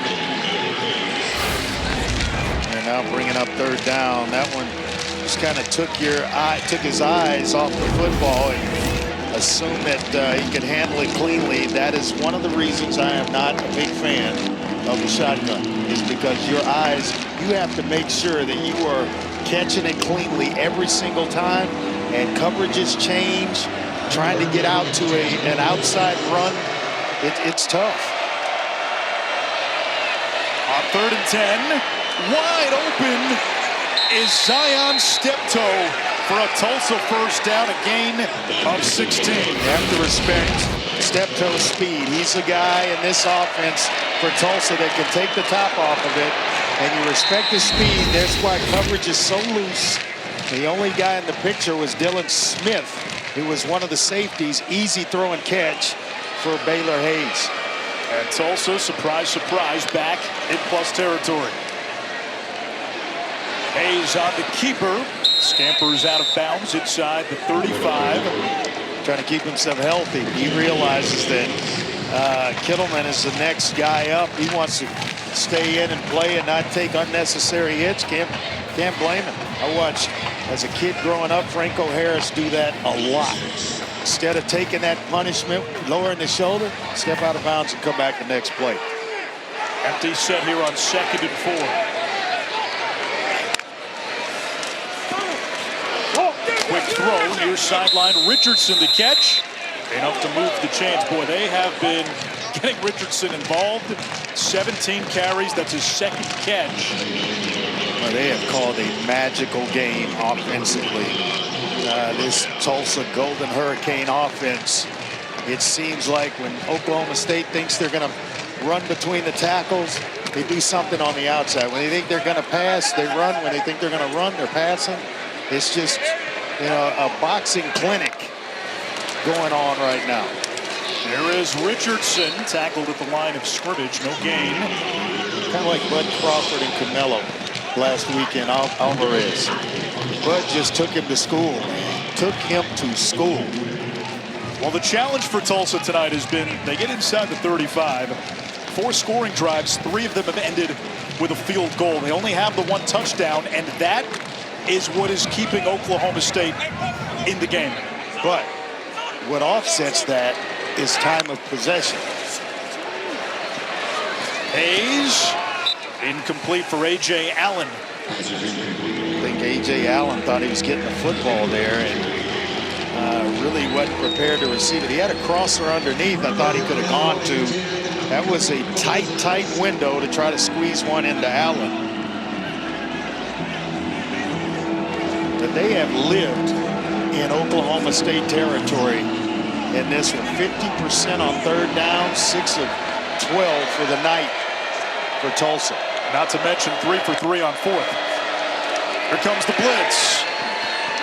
Incomplete for Booker, and it's 4th down. This will be about a 47-yard field goal. How about this youngster? He didn't flinch. He saw the blitz guy coming right in his face. He stood in there, tried to put one up where his receiver, Zion Booker, could run under it. Just miscommunication with Booker, but he didn't flinch. He stood right in against the blitz and delivered the football. Seth Morgan tonight, 3 for 3. He's hit from 27, 38, and 47. Another one from 47. And it's his 4th field goal of the night. Tulsa extends to a 19-3 lead.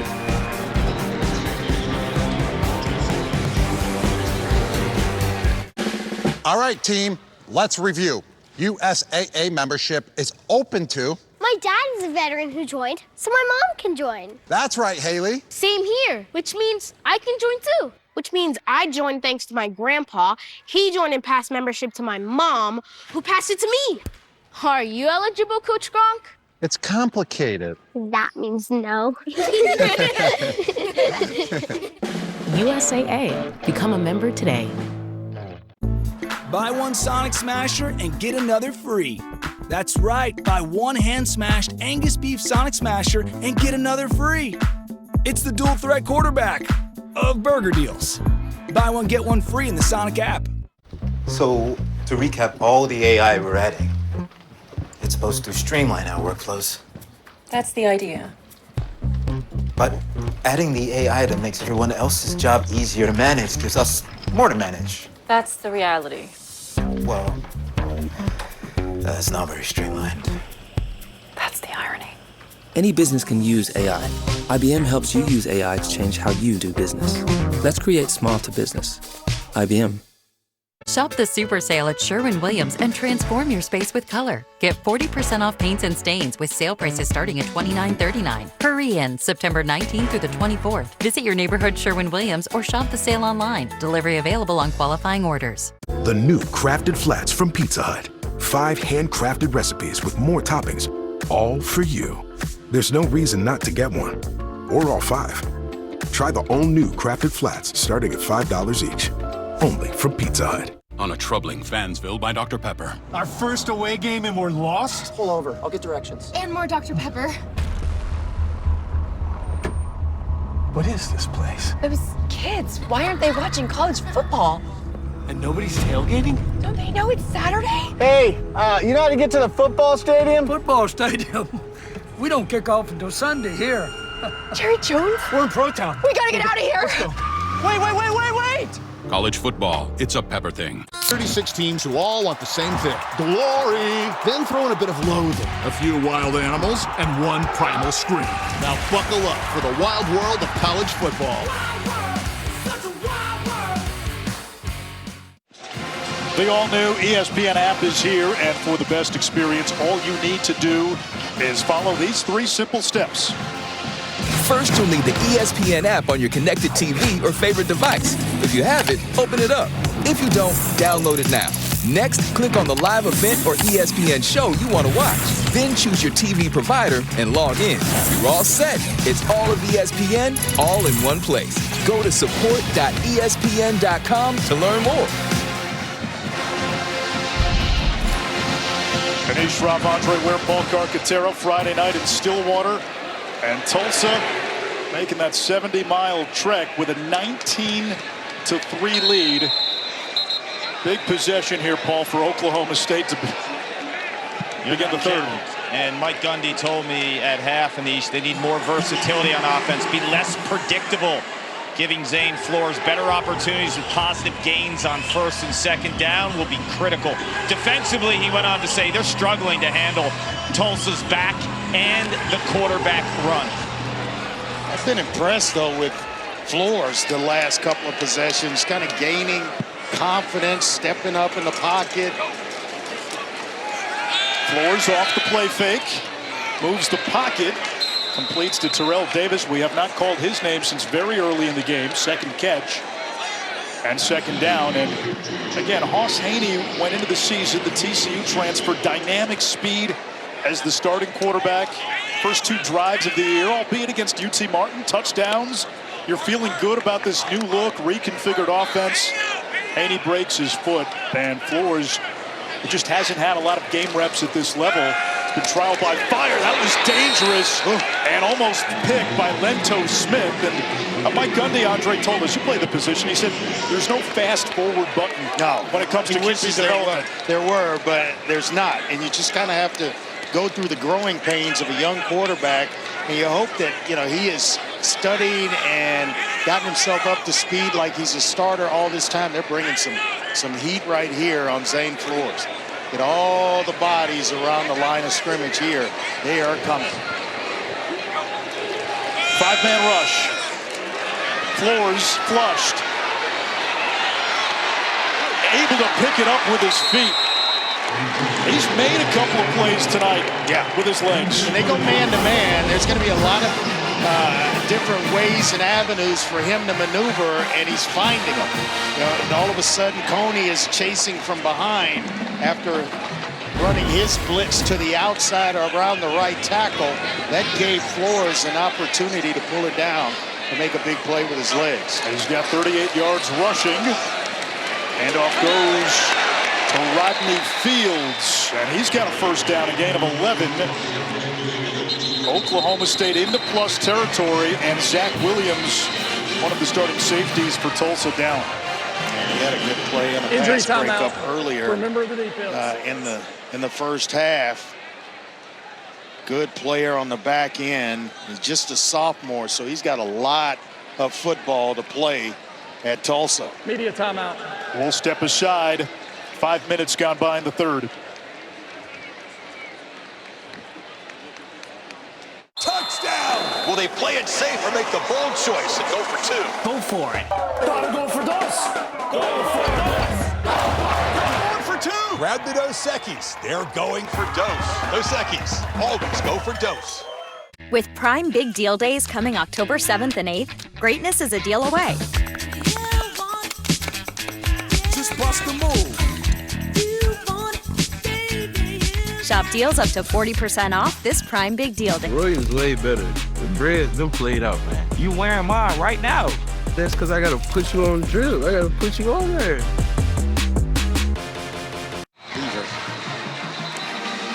The most important factor in student achievement is the teacher in the classroom. That's why we honor Extra Yard for Teachers Week. ESPN is celebrating the role of teachers and their dedication to supporting student development. On behalf of the College Football Playoff Foundation and ESPN, we recognize your passion, commitment, and the work that goes into ensuring your students succeed. We donated a $1,000 Donors Choose gift card to Bailey Cleaver from Stillwater High School to use toward resources for the classroom and students, and she was with Paul Carcaterra before the game. Thank you, Anish, and I'm joined by Bailey Cleaver, who teaches agricultural education at Stillwater High School, and you're the recipient of this $1,000 gift card. What does it mean to you? It's truly humbling and really an honor to receive this on behalf of the teachers at Stillwater High School. And this is a special night for you because one of your former students, Josh Ford, who is a tight end for the Cowboys, he's been on the record saying that you are an amazing teacher. What was he like as a student? Well, it's easy to be a good teacher when you have good kids, and Josh had the most pure and genuine heart, and he was truly an honor to teach. So, well, it's great to be with you tonight, and teachers are the pillars of our community, so congratulations. Thank you so much, and go Pokes! Meanwhile, Oklahoma State's offense has a little juice, 3 straight plays that have resulted in first downs. Now a shot play for Davis, incomplete, covered by Elijah Green, who's got 3 picks this season. And Davis is the guy I think they should continue to target, and they're talking about other guys needing to step up. I think Sam Jackson, he showed some juice. The pass that he caught, but it was brought back because of a penalty. I think that's another weapon that I would try to tap into. The game has felt different, but the scoreboard tells the story. It's still only a 2-possession game. Edge pressure, Jaden Burnett. That's his 5th sack of the season. Last year, not a single Tulsa player had more than 3. And he came into this game as the sack leader for the Golden Hurricane, and right off the edge, he's just untouched. They run play action, they forget to block him, and Grant Segrin, I think, who's in the ball game, just let him go freely. Quick throw underneath Shamar Rigby. Big 6'3" target coming over from Purdue back to the original line of scrimmage. And it's 4th down. Flores looking to the sideline. Offense will stay out there. 2-possession game, 8.5 to go, 3rd quarter. Problem for Oklahoma State, Tulsa has been able to move the ball and on every single drive. Eat up a lot of time in doing so. Big spot here, 4th down, 10 to go. Flores steps up. He'll try to run. He does not get there. Turnover on downs. It's Ray Coney, one of the top tacklers in the FBS through the first few weeks. I'll tell you what, this guy is special. Followed his head coach from East Tennessee State to Tulsa, and he's been all over the field tonight. Well, that's a heck of a job of tracking him down, because I think Flores may get to the 1st down marker had he not made that stop, but it sets up Tulsa with some pretty good field position. Tulsa will start at its own 32. A heavy dose of Richardson tonight, the former Oklahoma State Cowboy, who had some big games here in Stillwater and then went to Baylor for a couple of years. Now back at Tulsa, 19 rushing attempts already. 20's the count, and there it is.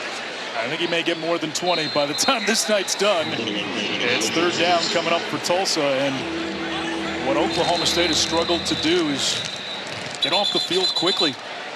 And we have a man down for the Cowboys. Injury timeout. That looks like the auctioneer, Aiden Kelly. It's 3rd down and 3 Tulsa. The Golden Hurricane 6 of 13 on 3rd down. They have twice as many yards as Oklahoma State tonight, and they have owned the line of scrimmage. Yeah, they're going to run to this left side behind either Hornsby or Hill, and then the best offensive lineman is Jaquan Adams to their left. Little misdirection. That gets them the 1st down. And about a ½ yard more. Even got us off balance. What a game that Brad Robbins is calling for Tulsa. You got everybody thinking left of the formation, and they bring Emmers underneath back to the right side of the formation. Only thing differently I would have done there, maybe a little shovel pass, get the quarterback some extra. Have the stats. He has called one heck of a football game. We got one-on-one coverage up top. Blitz from the nickel spot. Richardson pinballs, hurdles, ball's on the ground. Who's got it?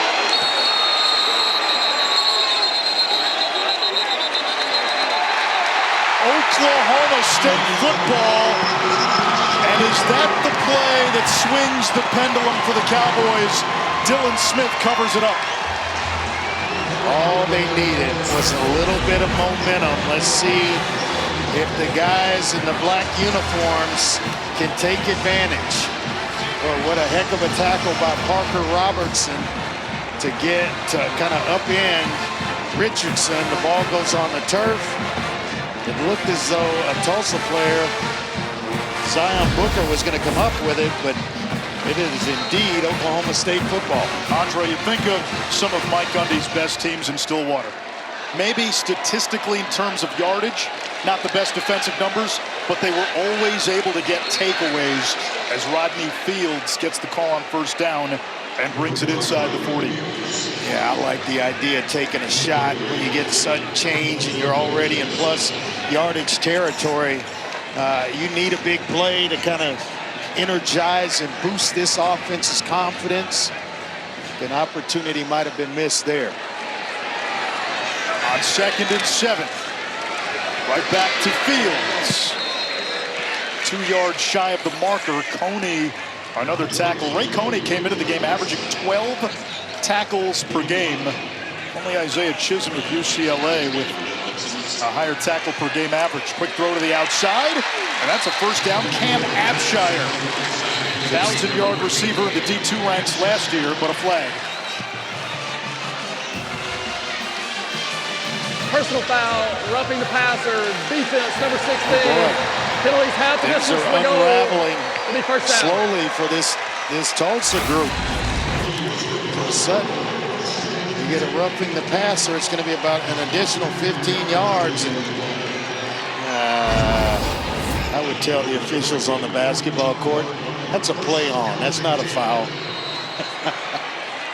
Devin Robinson, who plays that hybrid and nickel linebacker position, the star, called for roughing the passer. Oklahoma State inside its own 15. Deepest they've been in the ball game. Floors to the air. Out of the backfield, this is Freddie Brock the fourth for a yard. Freddie Brock got the start in the Oregon game 2 weeks ago. He's played at Maine as well as Georgia State, went for over 1,100 yards at both places.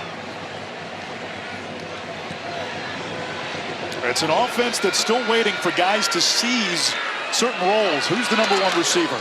Who's the lead back? Here's Brock. Tumbles inside the 10 to about the 8. Third down. Andre, 4-down territory. I think so, definitely. When you're down 19-3, you're looking for any kind of momentum. You are going to use all 4 of those babies if you have to. Quick throw. That's caught. It's Rigby. And he's going to be pulled down about a yard shy of the line to gain. Fourth down at about a yard. Yeah, Elijah Green, he has got a very bright future, just a sophomore, but a long corner at 6'2", weighing in at about 195 pounds, a willing tackler, and he's great in coverage. He's Tulsa's best cover man. Kason Carpenter comes in as an eligible receiver. The handoff to Fields. Does he get there? Based on the spot, no, and Tulsa with a defensive stand. Wow, after a turnover, after the fumble by Richardson, you're asking your team, your defense, to step up and continue to do the job they've done all night long. Fourth down and a yard, and they come up big. Coney's there again to help make the play right there in the middle. And linebacker reading things out, sorts it out, and he didn't give an inch. Tulsa now backed up. Richardson stood up. Wendell Gregory, forward progress gives him the 5. It's still a loss on the play. Second down. And you see Richardson with both hands on the football, making sure he doesn't make the same mistake twice. He's up to 22 carries. Career high 27. That came with Oklahoma State as a freshman. He's now a 6th-year guy. Another carry for Richardson. Out to the 12, third down. Oklahoma State embarrassed last time out 2 weeks ago, 69-3 against Oregon. Beat UT Martin in the opener. Ended last season with a 52-0 loss to Colorado. Good to see Brian McCoy Jr. back in the game. He left earlier with an injury. They go to the edge, and a great tackle in space by Trip White to deny Richardson. And for the first time tonight, Tulsa will punt. We see the punter, Angus Davies, trot onto the field. I thought maybe Richardson had a chance to outrace the defender to the first down marker, Trip White, but he elected to lower his shoulder and try to run over him, and is tackled well before the first down marker. The Australian Angus Davies just gets it away. Freeman retreating inside his own 35. And tackled at the 35. Davies flips the field. He had an 80-yard punt in the season opener. ABC College Football Saturday. Number 22 Auburn going to Oklahoma. Then you got Florida at number 4 Miami. Hurricanes, one of the teams holding up the ACC in the early going, and Florida needs a win. Tough go of late for Billy Napier. 2 losses already for the Gators. And DJ Lagway last time out 5 picks in the loss to LSU. Got to clean that up. give your team a chance to win. But I don't know a guy that could stay in the game going 5-0. Backwards pass. Comes back to Flores, shakes the tackle. And chased down from behind, shy of the 40 by Byron Turner. So some gadget plays now by the Cowboys. Yeah, they're trying everything right now, trying to catch this Tulsa defense sleeping. And I tell you what, they've played some pretty good football and on alert for a lot of what's going on offensively here by Oklahoma State. Sam Jackson, a former quarterback at TCU and Cal, threw that pass. That's a first down catch by Terrell Davis. Yeah, maybe open it up, go some no huddle, let Zane Flores sling it around a little bit. They go back to the ground. That's a big hole. Broken tackle. Rodney Fields inside the 20, and the Cowboys back in the red zone. Lento Smith making the tackle. Yeah, not for Lento Smith. This may be a house call. He came out of nowhere, showing some speed, was able to get Fields on the ground. A career-high 95 rushing yards for Fields. Cowboys keep it on the ground. And they pick up about 4. It's Fields again, after going for 35 on the previous rush. Now you got to put one in the end zone. There's the offensive coordinator, Doug Meacham.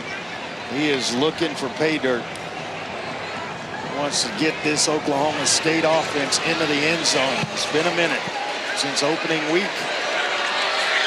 Meacham, an alum, Mike Gundy's former lineman in their playing days.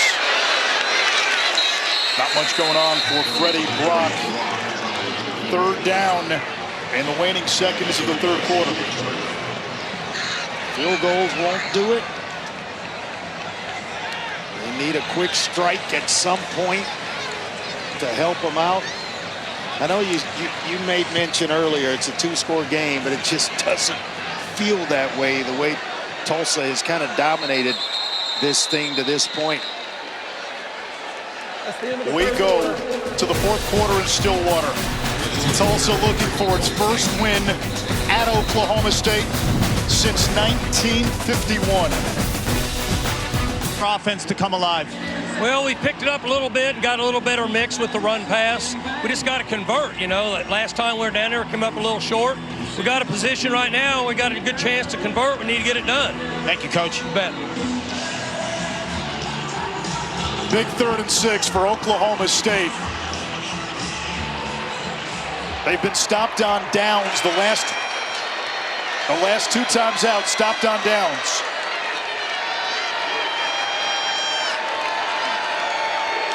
Flores out of the gun. Quick throw in the flat, broken tackle. What an effort. And it's going to set up a 1st and goal, Gavin Freeman. What an effort by Freeman to come out of that thing, balance all of it. And a well-designed play by Doug Meacham, the offensive coordinator for Oklahoma State. Sent a receiver inside. It was almost like a natural pick for Freeman to get freed in the flat. It has been more than a minute since the Cowboys' last touchdown. They had the jumbo package in there. Under further review to see if the runner's knee was down. And we will get a review.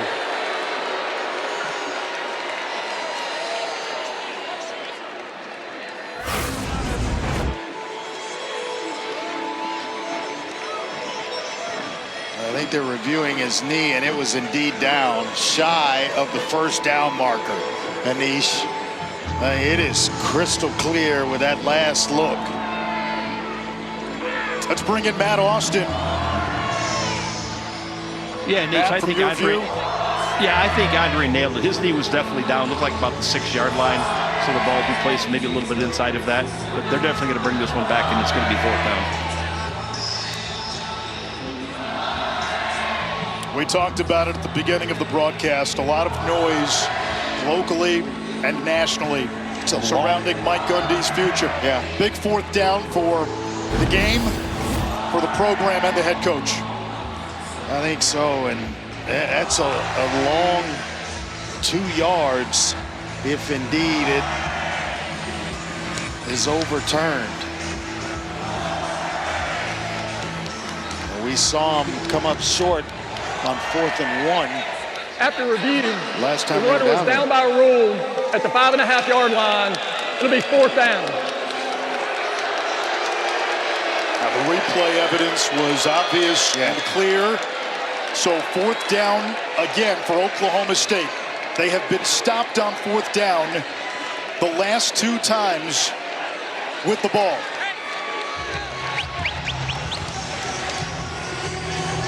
They need 2 touchdowns and 2 two-point conversions, but it starts with getting this yard. Rodney Fields at 99 yards rushing is the running back. Where do you go here, Andre? I may just go quarterback sneak and go mano a mano, but oh, my favorite formation, not. Freeman in motion. Floors, keeps, reaching. Touchdown, Oklahoma State. First career touchdown for Zane Floors. And the Cowboys will go for 2. Usually it's a handoff, which makes for a beat and allows for penetration. Floors goes right. I mean, he is following blockers. He immediately gets downhill, almost like, you know, he's under center, handing off to a back coming downhill, and that allows him to pick up blocks, get himself into the end zone, and Oklahoma State on the board, Anish, with a touchdown.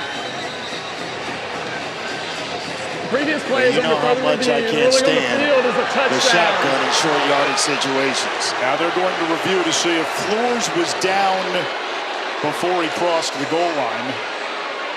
Clearly had the line to gain, so worst case scenario, it's 1st and goal. Where's the ball when he goes down? Knee down. Matt Austin, that angle, it's tough to tell. Right here, is that enough to call the play back? Doesn't even feel like you could see the ball. Well, the replay official has the ability to merge those 2 pictures together. So if he can get this view where the knee is, then show the one from the end zone where the ball is at that time, that would certainly help.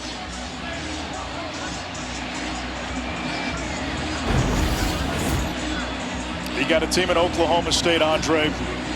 The breaks have been hard to come by, and Trey Lamb, the Tulsa head coach, told us if Tulsa makes this a 4-quarter game, he said now all of a sudden doubt starts creeping in. You know the Cowboys are dealing with a lot of noise. You know they're up against it, coming off a bad loss to Oregon.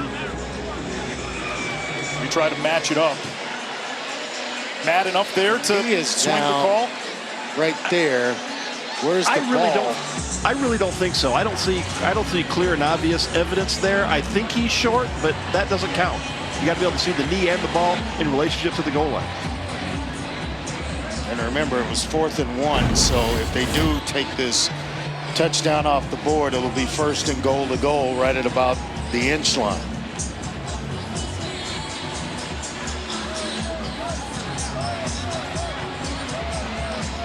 Mike Gundy's team importing 62 new players. That's a lot. Plus a entirely new coaching staff. After review, the ruling on the field is upheld. Touchdown. And this crowd, which has been waiting to cheer all night, finally has something to get excited about. Pockets of Boone Pickens Stadium have cleared out. 19-9, and now a 2-point conversion to make it an 8-point game. What is your best 2-point play? Doug Meacham has got to pull that one out right now.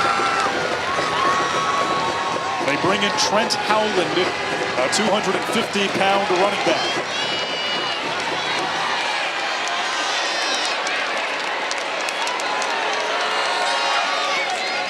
Low snap. Flores on the move. Throws it, picked off in the end zone. And that makes it a 2-score game. Still plenty of time left. 14-14 to go in the fourth quarter. We had a lot of mayhem on Friday night a year ago. We might be in store for more here in Stillwater tonight. I shouldn't say football stars. They played football. I think the guys let Stephen A. off a little easy this morning on First Take for his top 5 wrestlers of all time. Well, it's his list, though, right? Yeah, it's his list, but man, they let him off easy. Was Ultimate Warrior on the list? Ultimate Warrior? I don't think so. That's a mistake. Braylon Presley on the return. Oh, the story for Tulsa today. They've been able to move the ball consistently, but all but one of their scoring drives has resulted in a field goal, and that's why Oklahoma State is hanging around with plenty of time. Where's Dominic Richardson with his touch count at this point? He's got 23 carries, 2 catches. The 24th is coming pretty quickly here.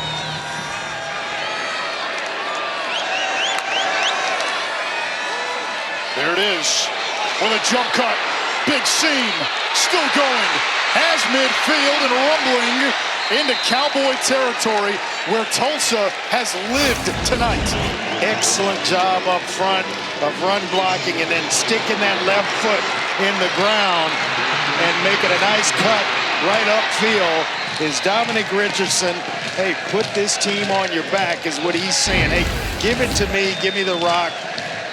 I've got more than just a little bit left. I got a few more carries left in me. Up to 118 yards rushing.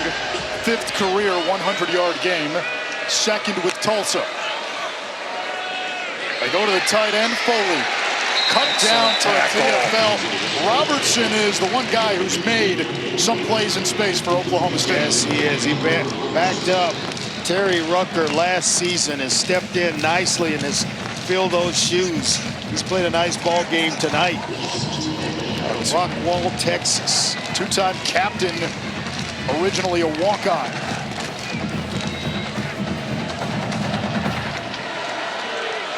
Empty set on 2nd and long.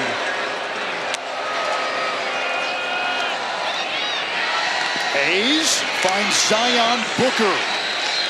And he sets Tulsa with a 3rd down and about 3. And Hayes is trying. Instances in this game, 2nd and long, 1st and long, and Tulsa able to get the chunk play. I knew Francis was out of this one, and the concussion. Hayes is trying to make it tough to turn those keys back over to Kirk Francis when he is indeed healthy and ready to go. He's playing a phenomenal game right now for Tulsa. 4-down territory for Tulsa. Hayes, the zone read, caper! Cale Smith with the TFL.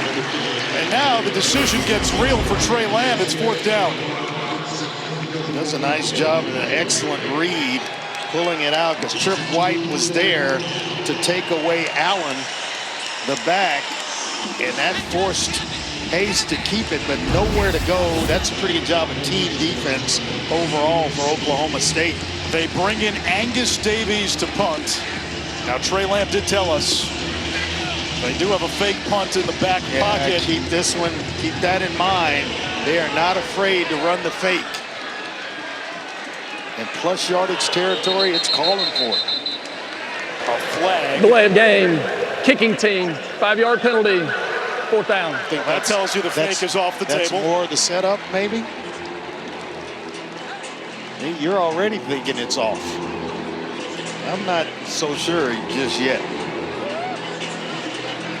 You take it, you get Oklahoma State retreating to go block for the return. But are you giving them any momentum right now with a 10-point lead? Certainly would be.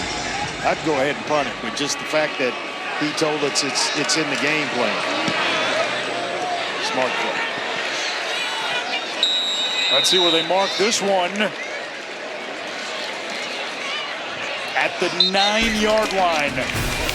Oklahoma State still in this one, down 10 and with the ball. Team, it's been a grind, but I think I've aged you well. Some might say perfect. Who's ready to show 'em who's the cheesiest? I woke up feeling the cheesiest, coach. Cheez-It, official sponsor of the college football playoff. Comcast Business helps turn the PGA Tour into a ticketless ticketing, multi-shot tracking, birdie putt obsessing, swag securing, global broadcast orchestrating. Will Billy be a winning? Easy, Rich. No jinxing. Tee-shot mashing. Absolutely thrilling. Game-changing golf experience. Powering the connectivity of the PGA Tour. Comcast Business. ESPN College Football Primetime is presented by Ram, official sponsor of the college football playoff. Tulsa's been unable to put Oklahoma State away. The Cowboys in desperate need of a win. It has been more than a year since Oklahoma State defeated an FBS opponent, and that was Tulsa, September 14th of last season. 0-9 in the Big 12 last year. Beat UT Martin to open the season, and then got vaporized by Oregon 2 weeks ago. Had a bye week. Starting quarterback Hoss Haney out indefinitely with a foot. Zane Flores making his second career start today. 16 out of 23. They didn't want him to have to be Superman today. Team down 10 here in the fourth quarter, looking for running room. And wiggles across the 15 to about the 18. Nice pickup on first down. Yeah, well, they talked about how Hoss Haney and his ability to make plays with his legs. And he said, hey, we just wish Flores was a little bit faster. He's been fast enough tonight in this one and making plays with his legs. 51 yards rushing. Low throw. And Fields had to go down to make the catch. But he does have enough. Yeah, he's got enough for the first down. And if you're Oklahoma State, you need more of this. Moving the chains and two plays or so to get first downs. That way you're getting yourself down the field quickly, and then maybe mix in a big play in there. For Tulsa defensively, you can't give up big plays. And that's what led to the previous touchdown. Fields, boys, he had a big game.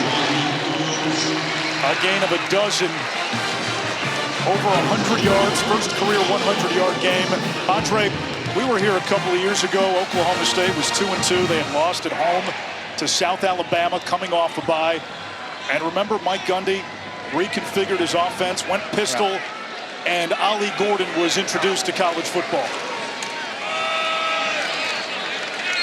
That's Fields again, and they're giving Fields the opportunity. Ali Gordon still scoring touchdowns for we saw it last night. Yeah, or last night rather. So they're giving Fields the opportunity to be the bell cow, the lead back in this offense, and really the focal point of this offense. He has really stepped up and answered the bell for this team, this offense. They're going to need more of it as we get closer to 9 minutes, but at some point they need a splash play in this drive. Over the middle on the slant, broken tackle. And all the way to midfield. Terrell Davis, a gain of 17.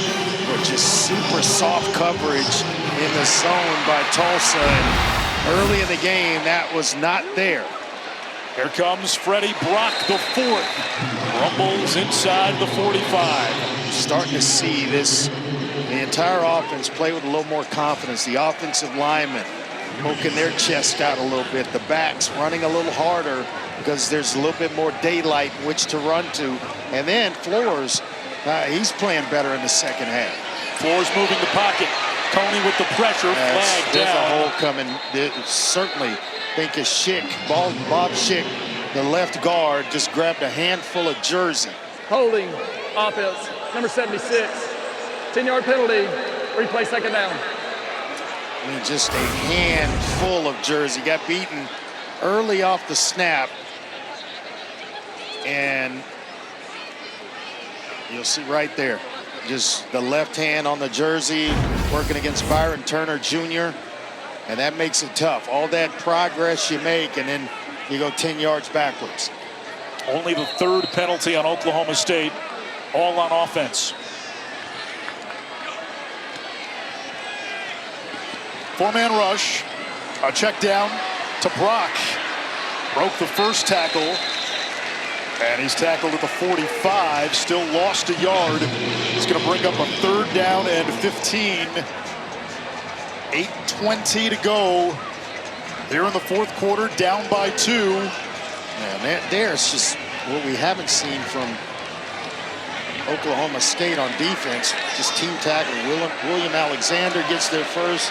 Joe Yelly finishes things up. Flores steps up. Downfield, incomplete.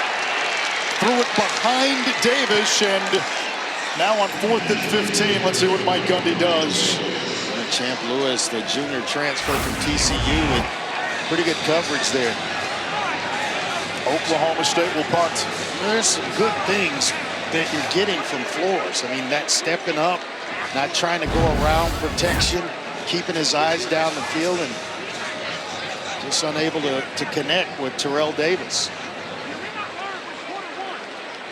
5th punt of the game for West Paul.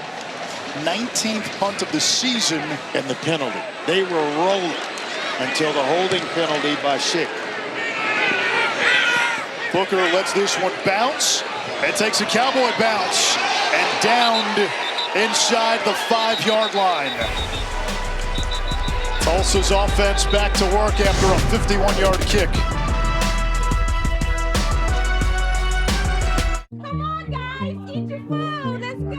I want to taste your banana pudding, you taste my banana pudding. It's on. It's on. I was going to say, will you marry me?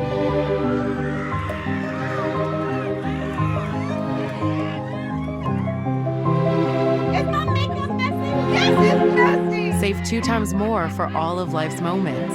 With the bank that's your ally.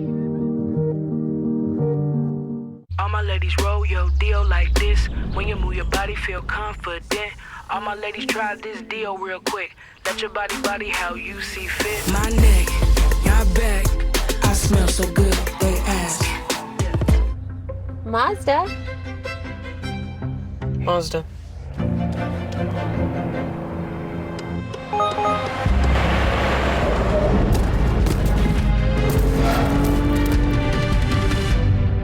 Mazda. The 3-row Mazda CX-90. It's made to move you. Take advantage of one of these exceptional offers at your local Mazda dealer today. Bundle ESPN and NFL Plus Premium to unlock more NFL content at a great price. Unlock more with Disney Plus, Hulu, and all of ESPN by stepping into the ring, starting with WrestlePalooza Saturday night. The best sports, movies, and shows. Get all of ESPN, Disney Plus, and Hulu right now. Are you ready? Today's dependable player brought to you by Mavis Tire.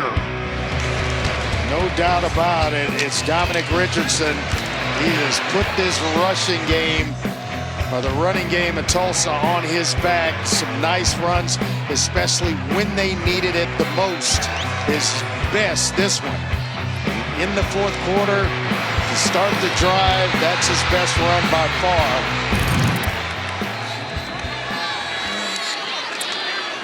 On 1st down, Richardson falls across the 10. Oklahoma State has been better defensively in the second half. Is it as simple as they haven't missed as many tackles?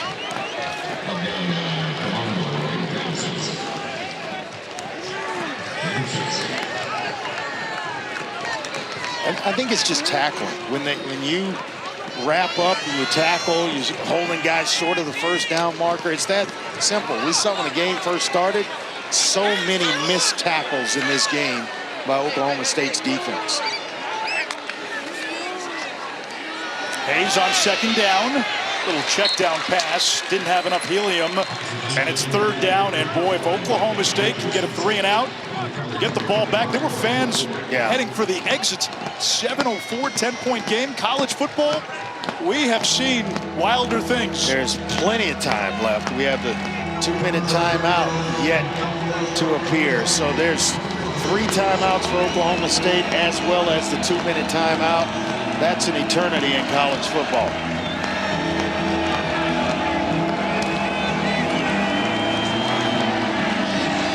See what Baylor Hayes is able to dial up here on 3rd and 4.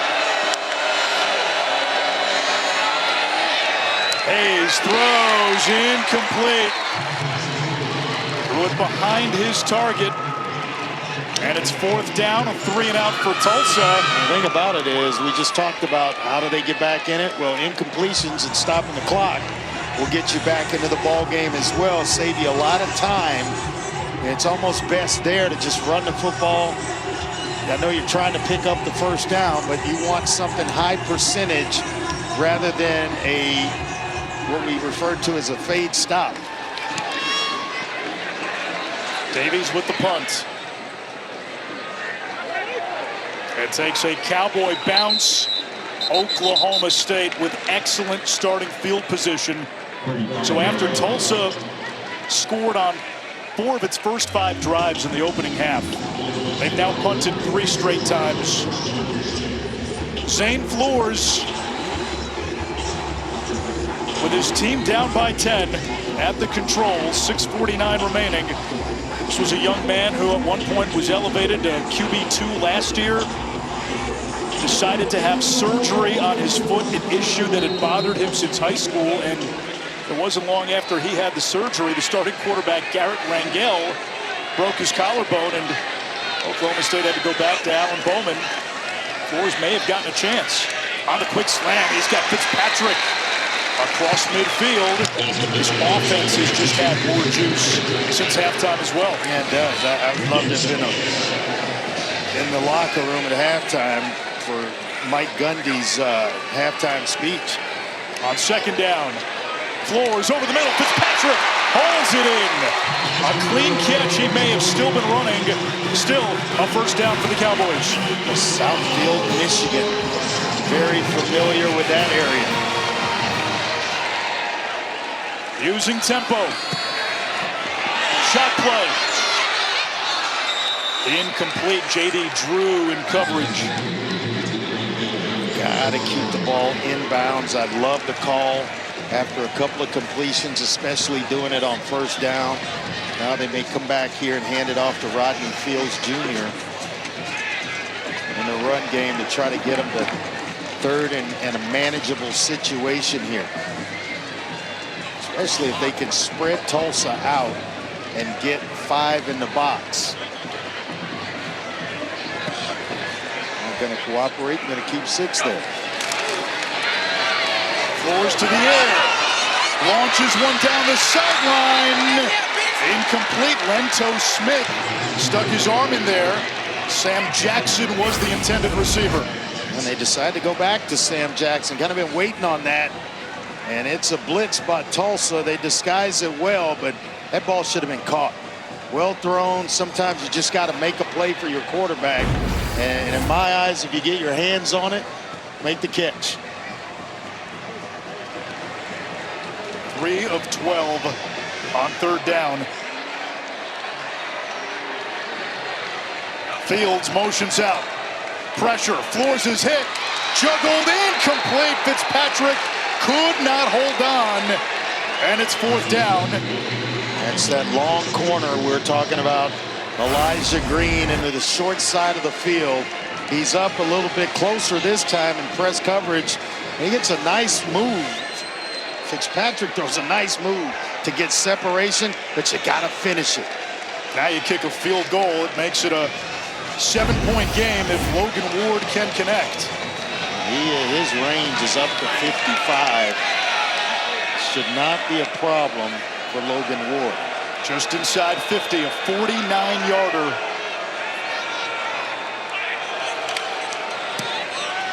Kick is up.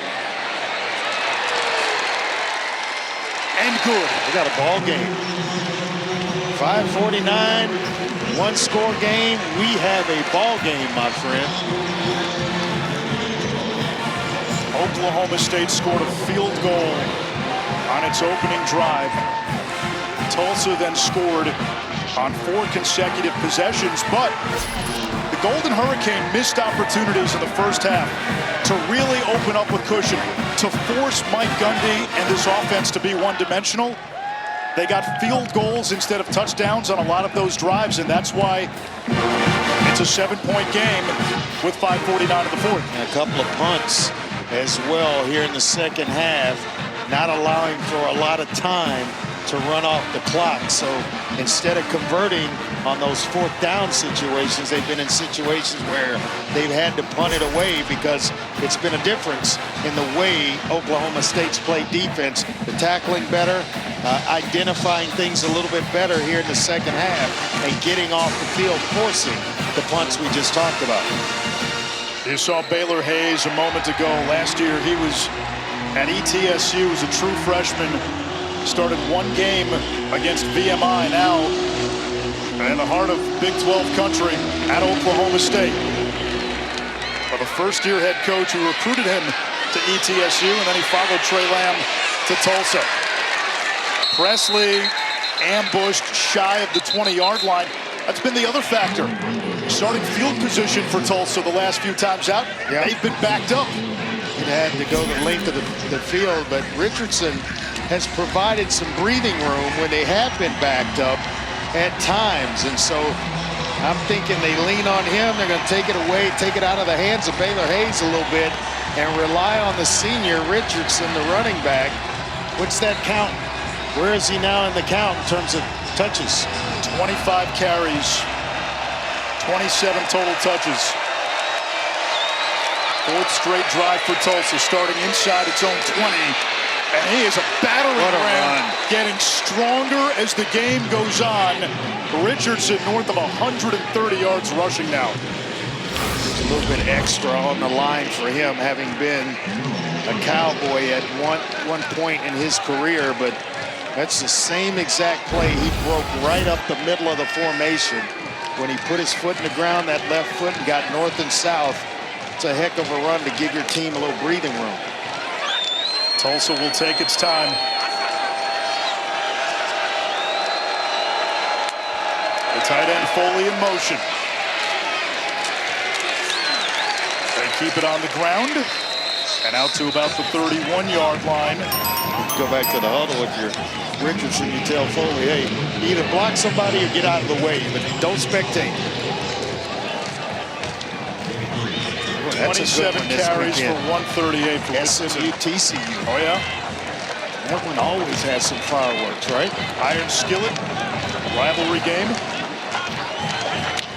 Game there is directly connected to recruits in the Dallas-Fort Worth area. Especially now that SMU flies under a power conference banner. Hayes has some room to run if he gets the edge. He does. Kelly couldn't catch up to him, and Hayes slides down inbounds shy of midfield. We saw Aiden Kelly limp off the field earlier, just couldn't get far enough to close in on Baylor Hayes. Smart play with a lead. You're going to stay in bounds. And the auctioneer, Aiden Kelly, could not catch him. Shorts and all. At what point, if you're Oklahoma State, do you start thinking about using timeouts? Well, I think it's fastly approaching. You get to about 3 minutes and a new set of downs, I think you start to utilize them. Then you want to save them for the offense with it being a one-score game, but you may be forced to take them if... What about now? You stopped him for 3 yards on first down. I like the timeout here. Timeout, Oklahoma State. Please reset the game clock to 3 minutes and 30 seconds. That's their first time out of the second Man's half. coached a lot of football and a lot of successful games. He knows exactly, he's been in this position before, and knows exactly what buttons to push and when to push. He told us that. He did not shy away from the questions we asked him earlier this week about the noise and speculation about his future. He said, listen, I'm still a football coach. I can do this job at a high level. He believes in himself. He made some changes in the offseason. He felt Oklahoma State had to reconfigure and recalibrate its approach. Made the headlines last week when he talked about the disparity in money between Oregon and Oklahoma State. Yes, they were slow to NIL and the transfer portal, but we've seen Mike Gundy do this before. 21 seasons at the helm in Stillwater. It's almost unheard of. Second down and 8. Handoff to Presley, another former Cowboy. Now it's 3rd and 2, and if you're Tulsa, they told us they didn't come here to be close. They came here to win. I got to imagine they're in a 4th and 1, 4th and 2, and they think it's a play to win the game. They're going to go for it if it gets there. I agree with you. When it was a 2-score game, when it's now the way it is and it's set up, I think they punt. If they come up short here on 3rd down, he's going to punt the football. You think so? That gives Oklahoma State a short field, and all they need is a touchdown to tie it and take this baby to overtime. 2 points, and they win the game. So I think they're going to rely on their defense, try to punt them down inside the 10-yard line, and force a quarterback in Zane Flores to go the length of the field to beat him. I think that's the play. I think it's going to be only making his 2nd start. Yep. If you're Trey Lamb, and somebody told you before the game, hey, it's one play, 4th and 2 with a 7-point lead, middle of the field, 4th quarter with a chance to potentially win the game. If you gave him that option before the game, I think he takes it, Andre. It's a lot easier to make that decision before the game and when the game is being played. Well, they pick up 2 here, then it makes the decision awfully easy. It's going to go to number 21 right here. Richardson runs into a palisade of defenders, and he lost a yard. So no positive traction now. It's 4th down and 3. And what does Trey Lamb do? Will he send in the punt team? He may leave his offense on the field. Hard count? Try to hard count Oklahoma State off sides. And Mike Gundy does the proper thing in spinning a timeout to not allow that time to run down, forcing Trey Lamb to go ahead and put his punting unit on the field. And Andre, this is 4th and a yard. Had they picked up a yard, maybe different. You lost a yard. You just lost the line of scrimmage. This may change the math. Well, I think if he'd have gotten right back to the line of scrimmage and it was 4th and 2, he would punt it away. You're not going to give Oklahoma State the football. They're at the 48-yard line or so, wherever that thing's spotted, 47 1/4. Angus Davies, the punter, will come out. Now, he did tell us there was a fake punt in the works for this week. It would be very surprising if they pulled it out here. Could even see a delay to give Davies more time. Oklahoma State out of timeouts. They still have the 2-minute timeout.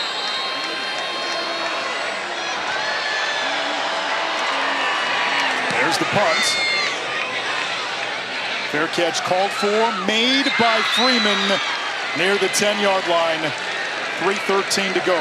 Cowboys out of timeouts.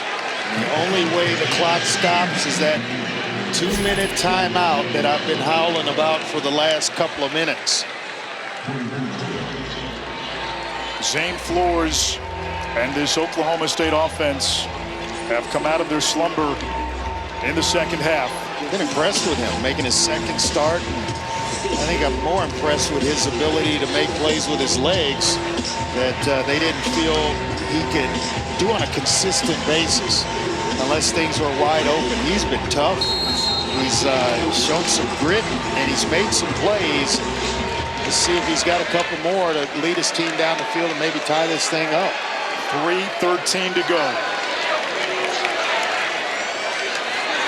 Flores over the middle, has a receiver. It's Will Money. Big first down, big chunk play to get the drive started. Second catch of the year for Will Money. And a nice throw, time-wise, by Flores. Flores launches, got a lot of contact. Incomplete. Looked like Champ Lewis was tugging on the jersey of Cam Abshire, and no flag. They got some good-looking defensive backs in this program at Tulsa. And he's got a handful of jersey. That's interference all day long. Easy interference. How do you not call that holding at the least? Got away with one there, Champ Lewis. 2:48 left.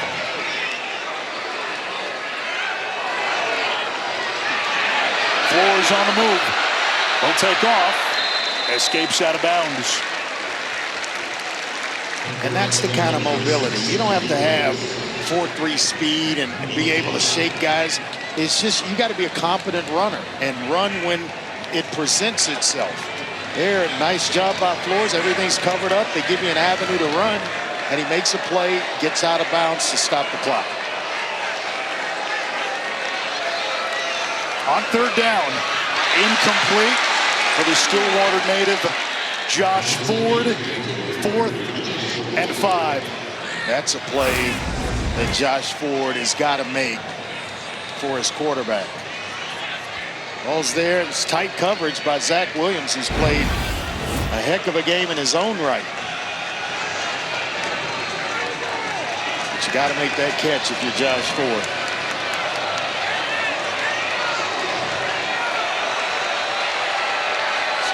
Here we go. There's the blitz. Flores off his back foot, underthrew it. He had Fields open.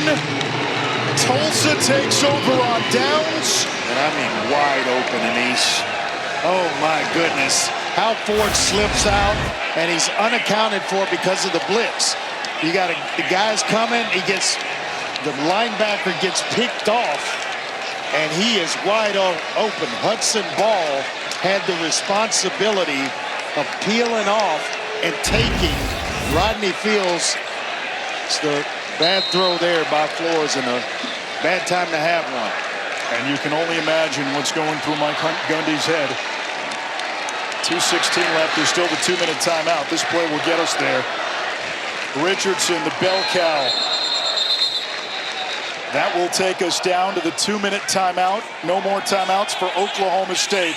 Tulsa on the verge of its first win against the Cowboys since 1998, and their first win in Stillwater since '51.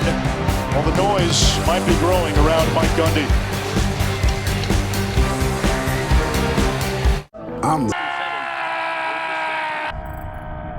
Ever since we told Jason Kelsey about NFL Sunday Ticket month to month, he hasn't stopped cheering. NFL Sunday Ticket month to month. Now join and cancel anytime. GSSI profile complete. How much sweat are you willing to lose? Because when you do that, you can surpass the hype. You can inspire generation after generation. You can compete against anything. So how much are you willing to lose? That's how you know. Hey now, say now. How much you willing to win? Hey now, say now. Hey now, say now. It's college football primetime presented by Ram Trucks. We have crossed the 2-minute timeout. Tulsa has the ball. It's second down, 6 to go. And no timeouts left for Oklahoma State. A first down ends this. Dominic Richardson. Dangerous snap. And Hayes wrestled down at the line of scrimmage. Smart play by Hayes. Hey, third down. You get a bad snap and it's high. You go the timing is gone. So you get what you can get, protect the football, and get down. I am betting everything in my pocket right now, which isn't much, that was a handoff meant for Richardson. And when the timing is thrown off and you've saved the day by reeling in a high snap, now you just get what you can get and protect the football. Lamb right next to the official. Looks like he's watching the clock to use a timeout. And he does with 1 second on the play clock. Timeout. 1:17 Tulsa, left. that's their first. It'll be 30 seconds. WrestlePalooza, our first WWE premium live event. And it's happening Saturday. John Cena, Brock Lesnar in the main event. Unlock your access and stream it exclusively. Who you got? On the ESPN app with the ESPN Unlimited plan. I'm going to go with Brock. Same here. Same. Lesnar may pull the upset, but I'm going. His daughter, Brock Lesnar, isn't she an accomplished, I think, discus thrower? Track and field star somewhere? You two know nothing about wrestling. I'm going with Cena. Well, you're right on that one. Yeah, he's just joining the party. That makes it unanimous. We're all going Cena. Might be shot put. Well, here we go. 3rd down and 6. Oklahoma State still hanging on by a thread. They need a stop and then a miracle. A handoff to Richardson. He won't get to the line to gain, but no timeouts for the Cowboys, and they can let this run down to about 30 seconds. Down.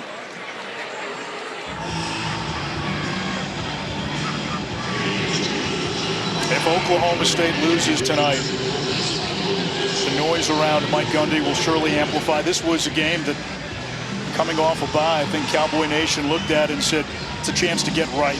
It's a chance to right the ship. And there have been a lot of noise and speculation concerning Mike Gundy's future. He's done so much for this university.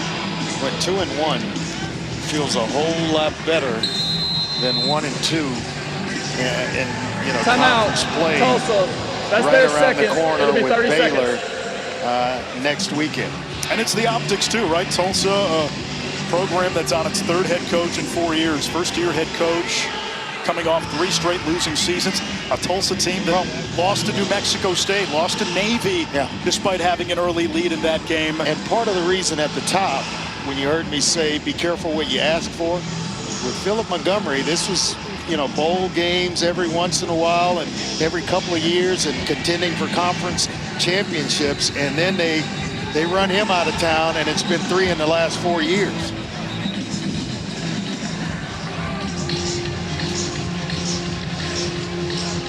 Well, that's going to be the conversation piece nationally, certainly locally.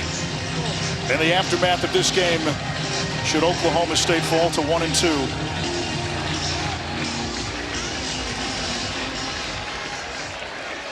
They're going to try a field goal here to make it a 22-12 game. This is a 50-yarder for Seth Morgan, who has made 4 tonight.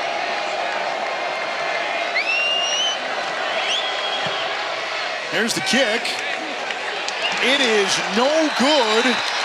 Still 26 seconds to go. Now, Oklahoma State doesn't have any timeouts, but that missed field goal gives the Cowboys a much, much shorter field to work with instead of maybe being backed up at the 20-yard line or worse had you punted.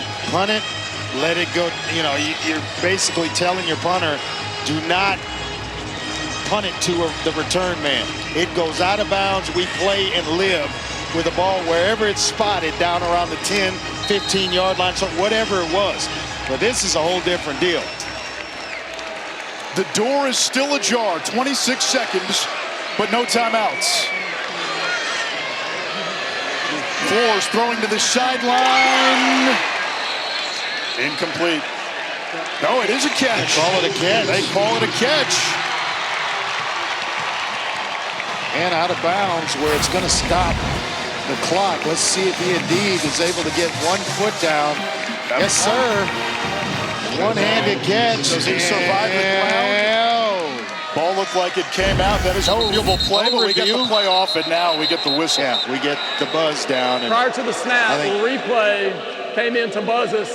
to check to see if there was a completed catch on the previous play. Let's bring in our rules analyst, Matt Austin. Matt, surviving the ground is a part of this. What do you see? Yes, it is. He definitely has to survive the ground. It did look like the ball. I mean, that was a great catch. He did 1 foot down, had the ball in one hand. If he just could have brought that ball into both hands, I think he would have secured it. But since it was loose like that, it did look like it came loose when he hit the ground. So they're going to overturn that to a complete pass. Oh, what an effort, though, Matt. I mean, as you mentioned, that's a converted quarterback, Sam Jackson. Yes. But from that other angle, you see the ball hit the ground, roll around, and then back into his chest. Yep. Jackson played quarterback at a couple of power conference schools in Cal and TCU. Then Auburn last year moved him to wide receiver. What a catch. Now, what an effort, though. Can't call it a catch, but what an effort.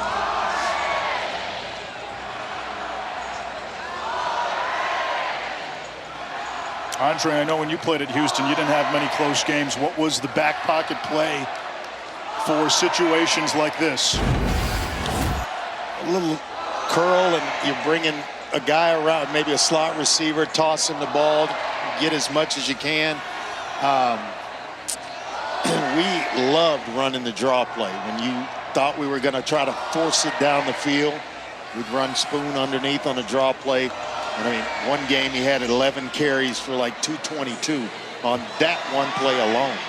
But with no timeouts, it's tough.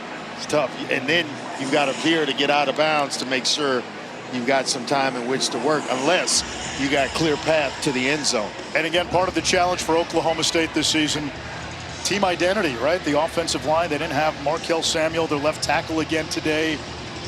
They had to reshuffle the offensive line from week 1 to week 2. They're still looking for that alpha to emerge in the receiving room. I think they found their guy in the backfield today, though, Rodney Fields. Yeah, he had a superb game, ran tough and hard. I think they're looking to see if the hand of the Tulsa defender didn't keep that ball from touching. Matt, they're looking at this awfully long for a play that you said you thought would be an easy overturn.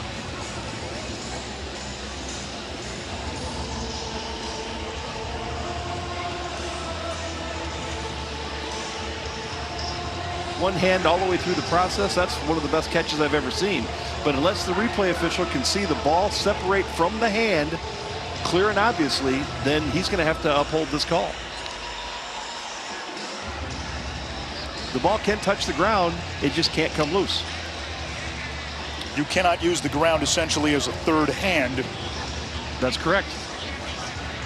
And can you really tell that he didn't?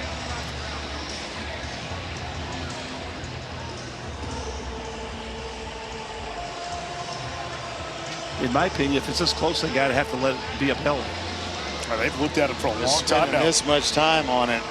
I'm with Matt now. I think this may hold up here. Now, before this season, you had confirmed in stands. Now it's just upheld.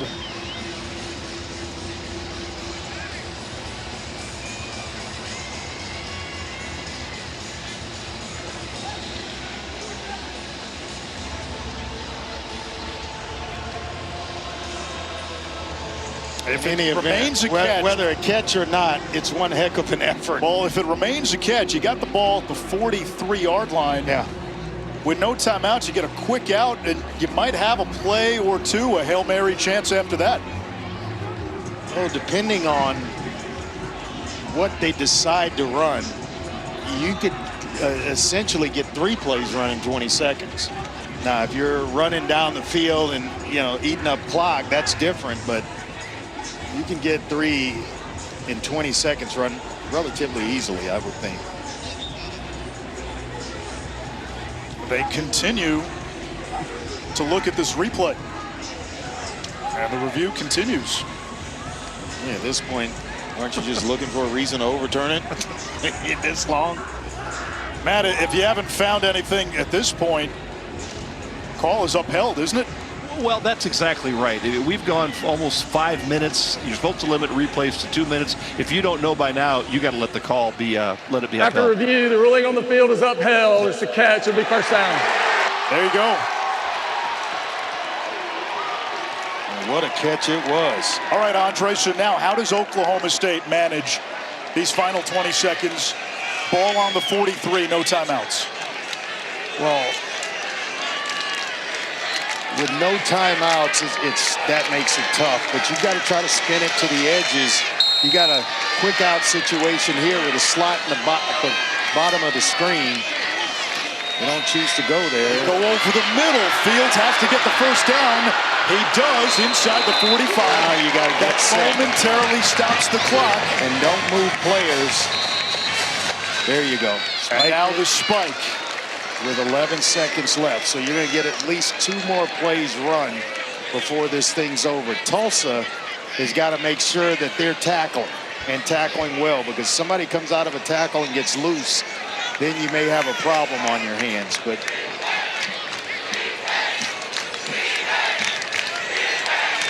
$11 seconds left, second down. You essentially could run the same thing, spike it again, and then but it's got to be for a first down.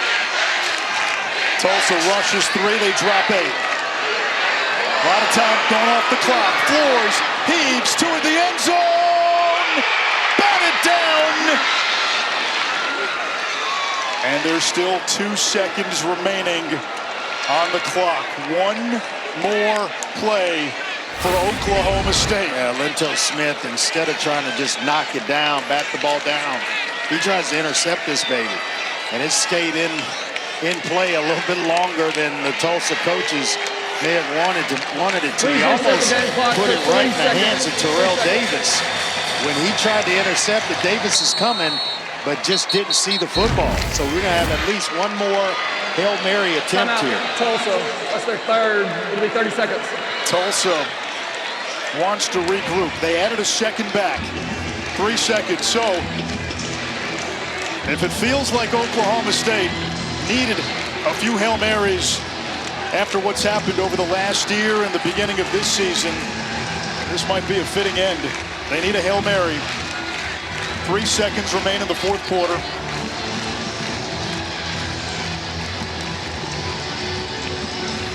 Been a tough last year and a change for Mike Gundy in Stillwater. Well, one thing's for sure, Zane Flores can get the ball to the end zone. His arm's strong enough to do that, so it gives you a chance, and that's all you're looking for. Who's the big receiver? Who's the guy that can go up? Fitzpatrick? He's 6'4". That's the guy maybe targeting to try to force it to.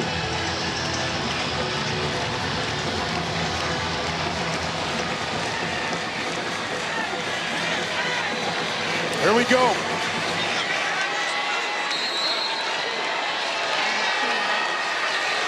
One last chance, Oklahoma State. They bring pressure. Receiver Fitzpatrick wide open. The lateral. Freeman still going and finally forced out. Tulsa comes to Stillwater and gets its first win in this place since 1951. They snap a 10-game losing streak to Oklahoma State. First win against the Cowboys overall since 1998. Trey Lamb, in his first season as Tulsa head coach, gets a big program win. And for Mike Gundy and Oklahoma State, I think we know what kind of noise might be coming over the next 24, 48 hours. Let's go down to Paul. Coach, your defense made some huge stops one after another. What defined that unit tonight? Yeah, we wanted to make that quarterback beat us. We wanted to stop the run. We did just an okay job of that, but unbelievable performance by our defense in the second half. Offense, we kept sputtering there, kept responding one play at a time, and had a nice night. Dominic Richardson, 31 carries, 146 yards. How would you describe his performance? Well, they told him he wasn't good enough to play here, so he had a chip on his shoulder all week. Transferred from here, came to us, and the guy's a dog. He's our best player, and we gave him the ball tonight. 1951 was the last time Tulsa beat Oklahoma State in Stillwater. This week, you believed your team could win here. Why? Yeah, we got a good group, man. We got a lot of fight. They've worked hard in the weight room. We're tired of being little brother, man. Tulsa football's back. We're not going to be on the third page of the paper anymore. That was a statement win for us. Thank you, Coach. Yeah, appreciate you guys. Rain King. Trey Lamb talked to us about new Tulsa. He said, we want to bring new juice. We want to bring a new vibe. Yeah, Oklahoma State's feeling it, and they're down. Tulsa, the boys from 70 miles up the turnpike landed a haymaker in Stillwater tonight. Time for SportsCenter now. David Lloyd and Ryan Smith.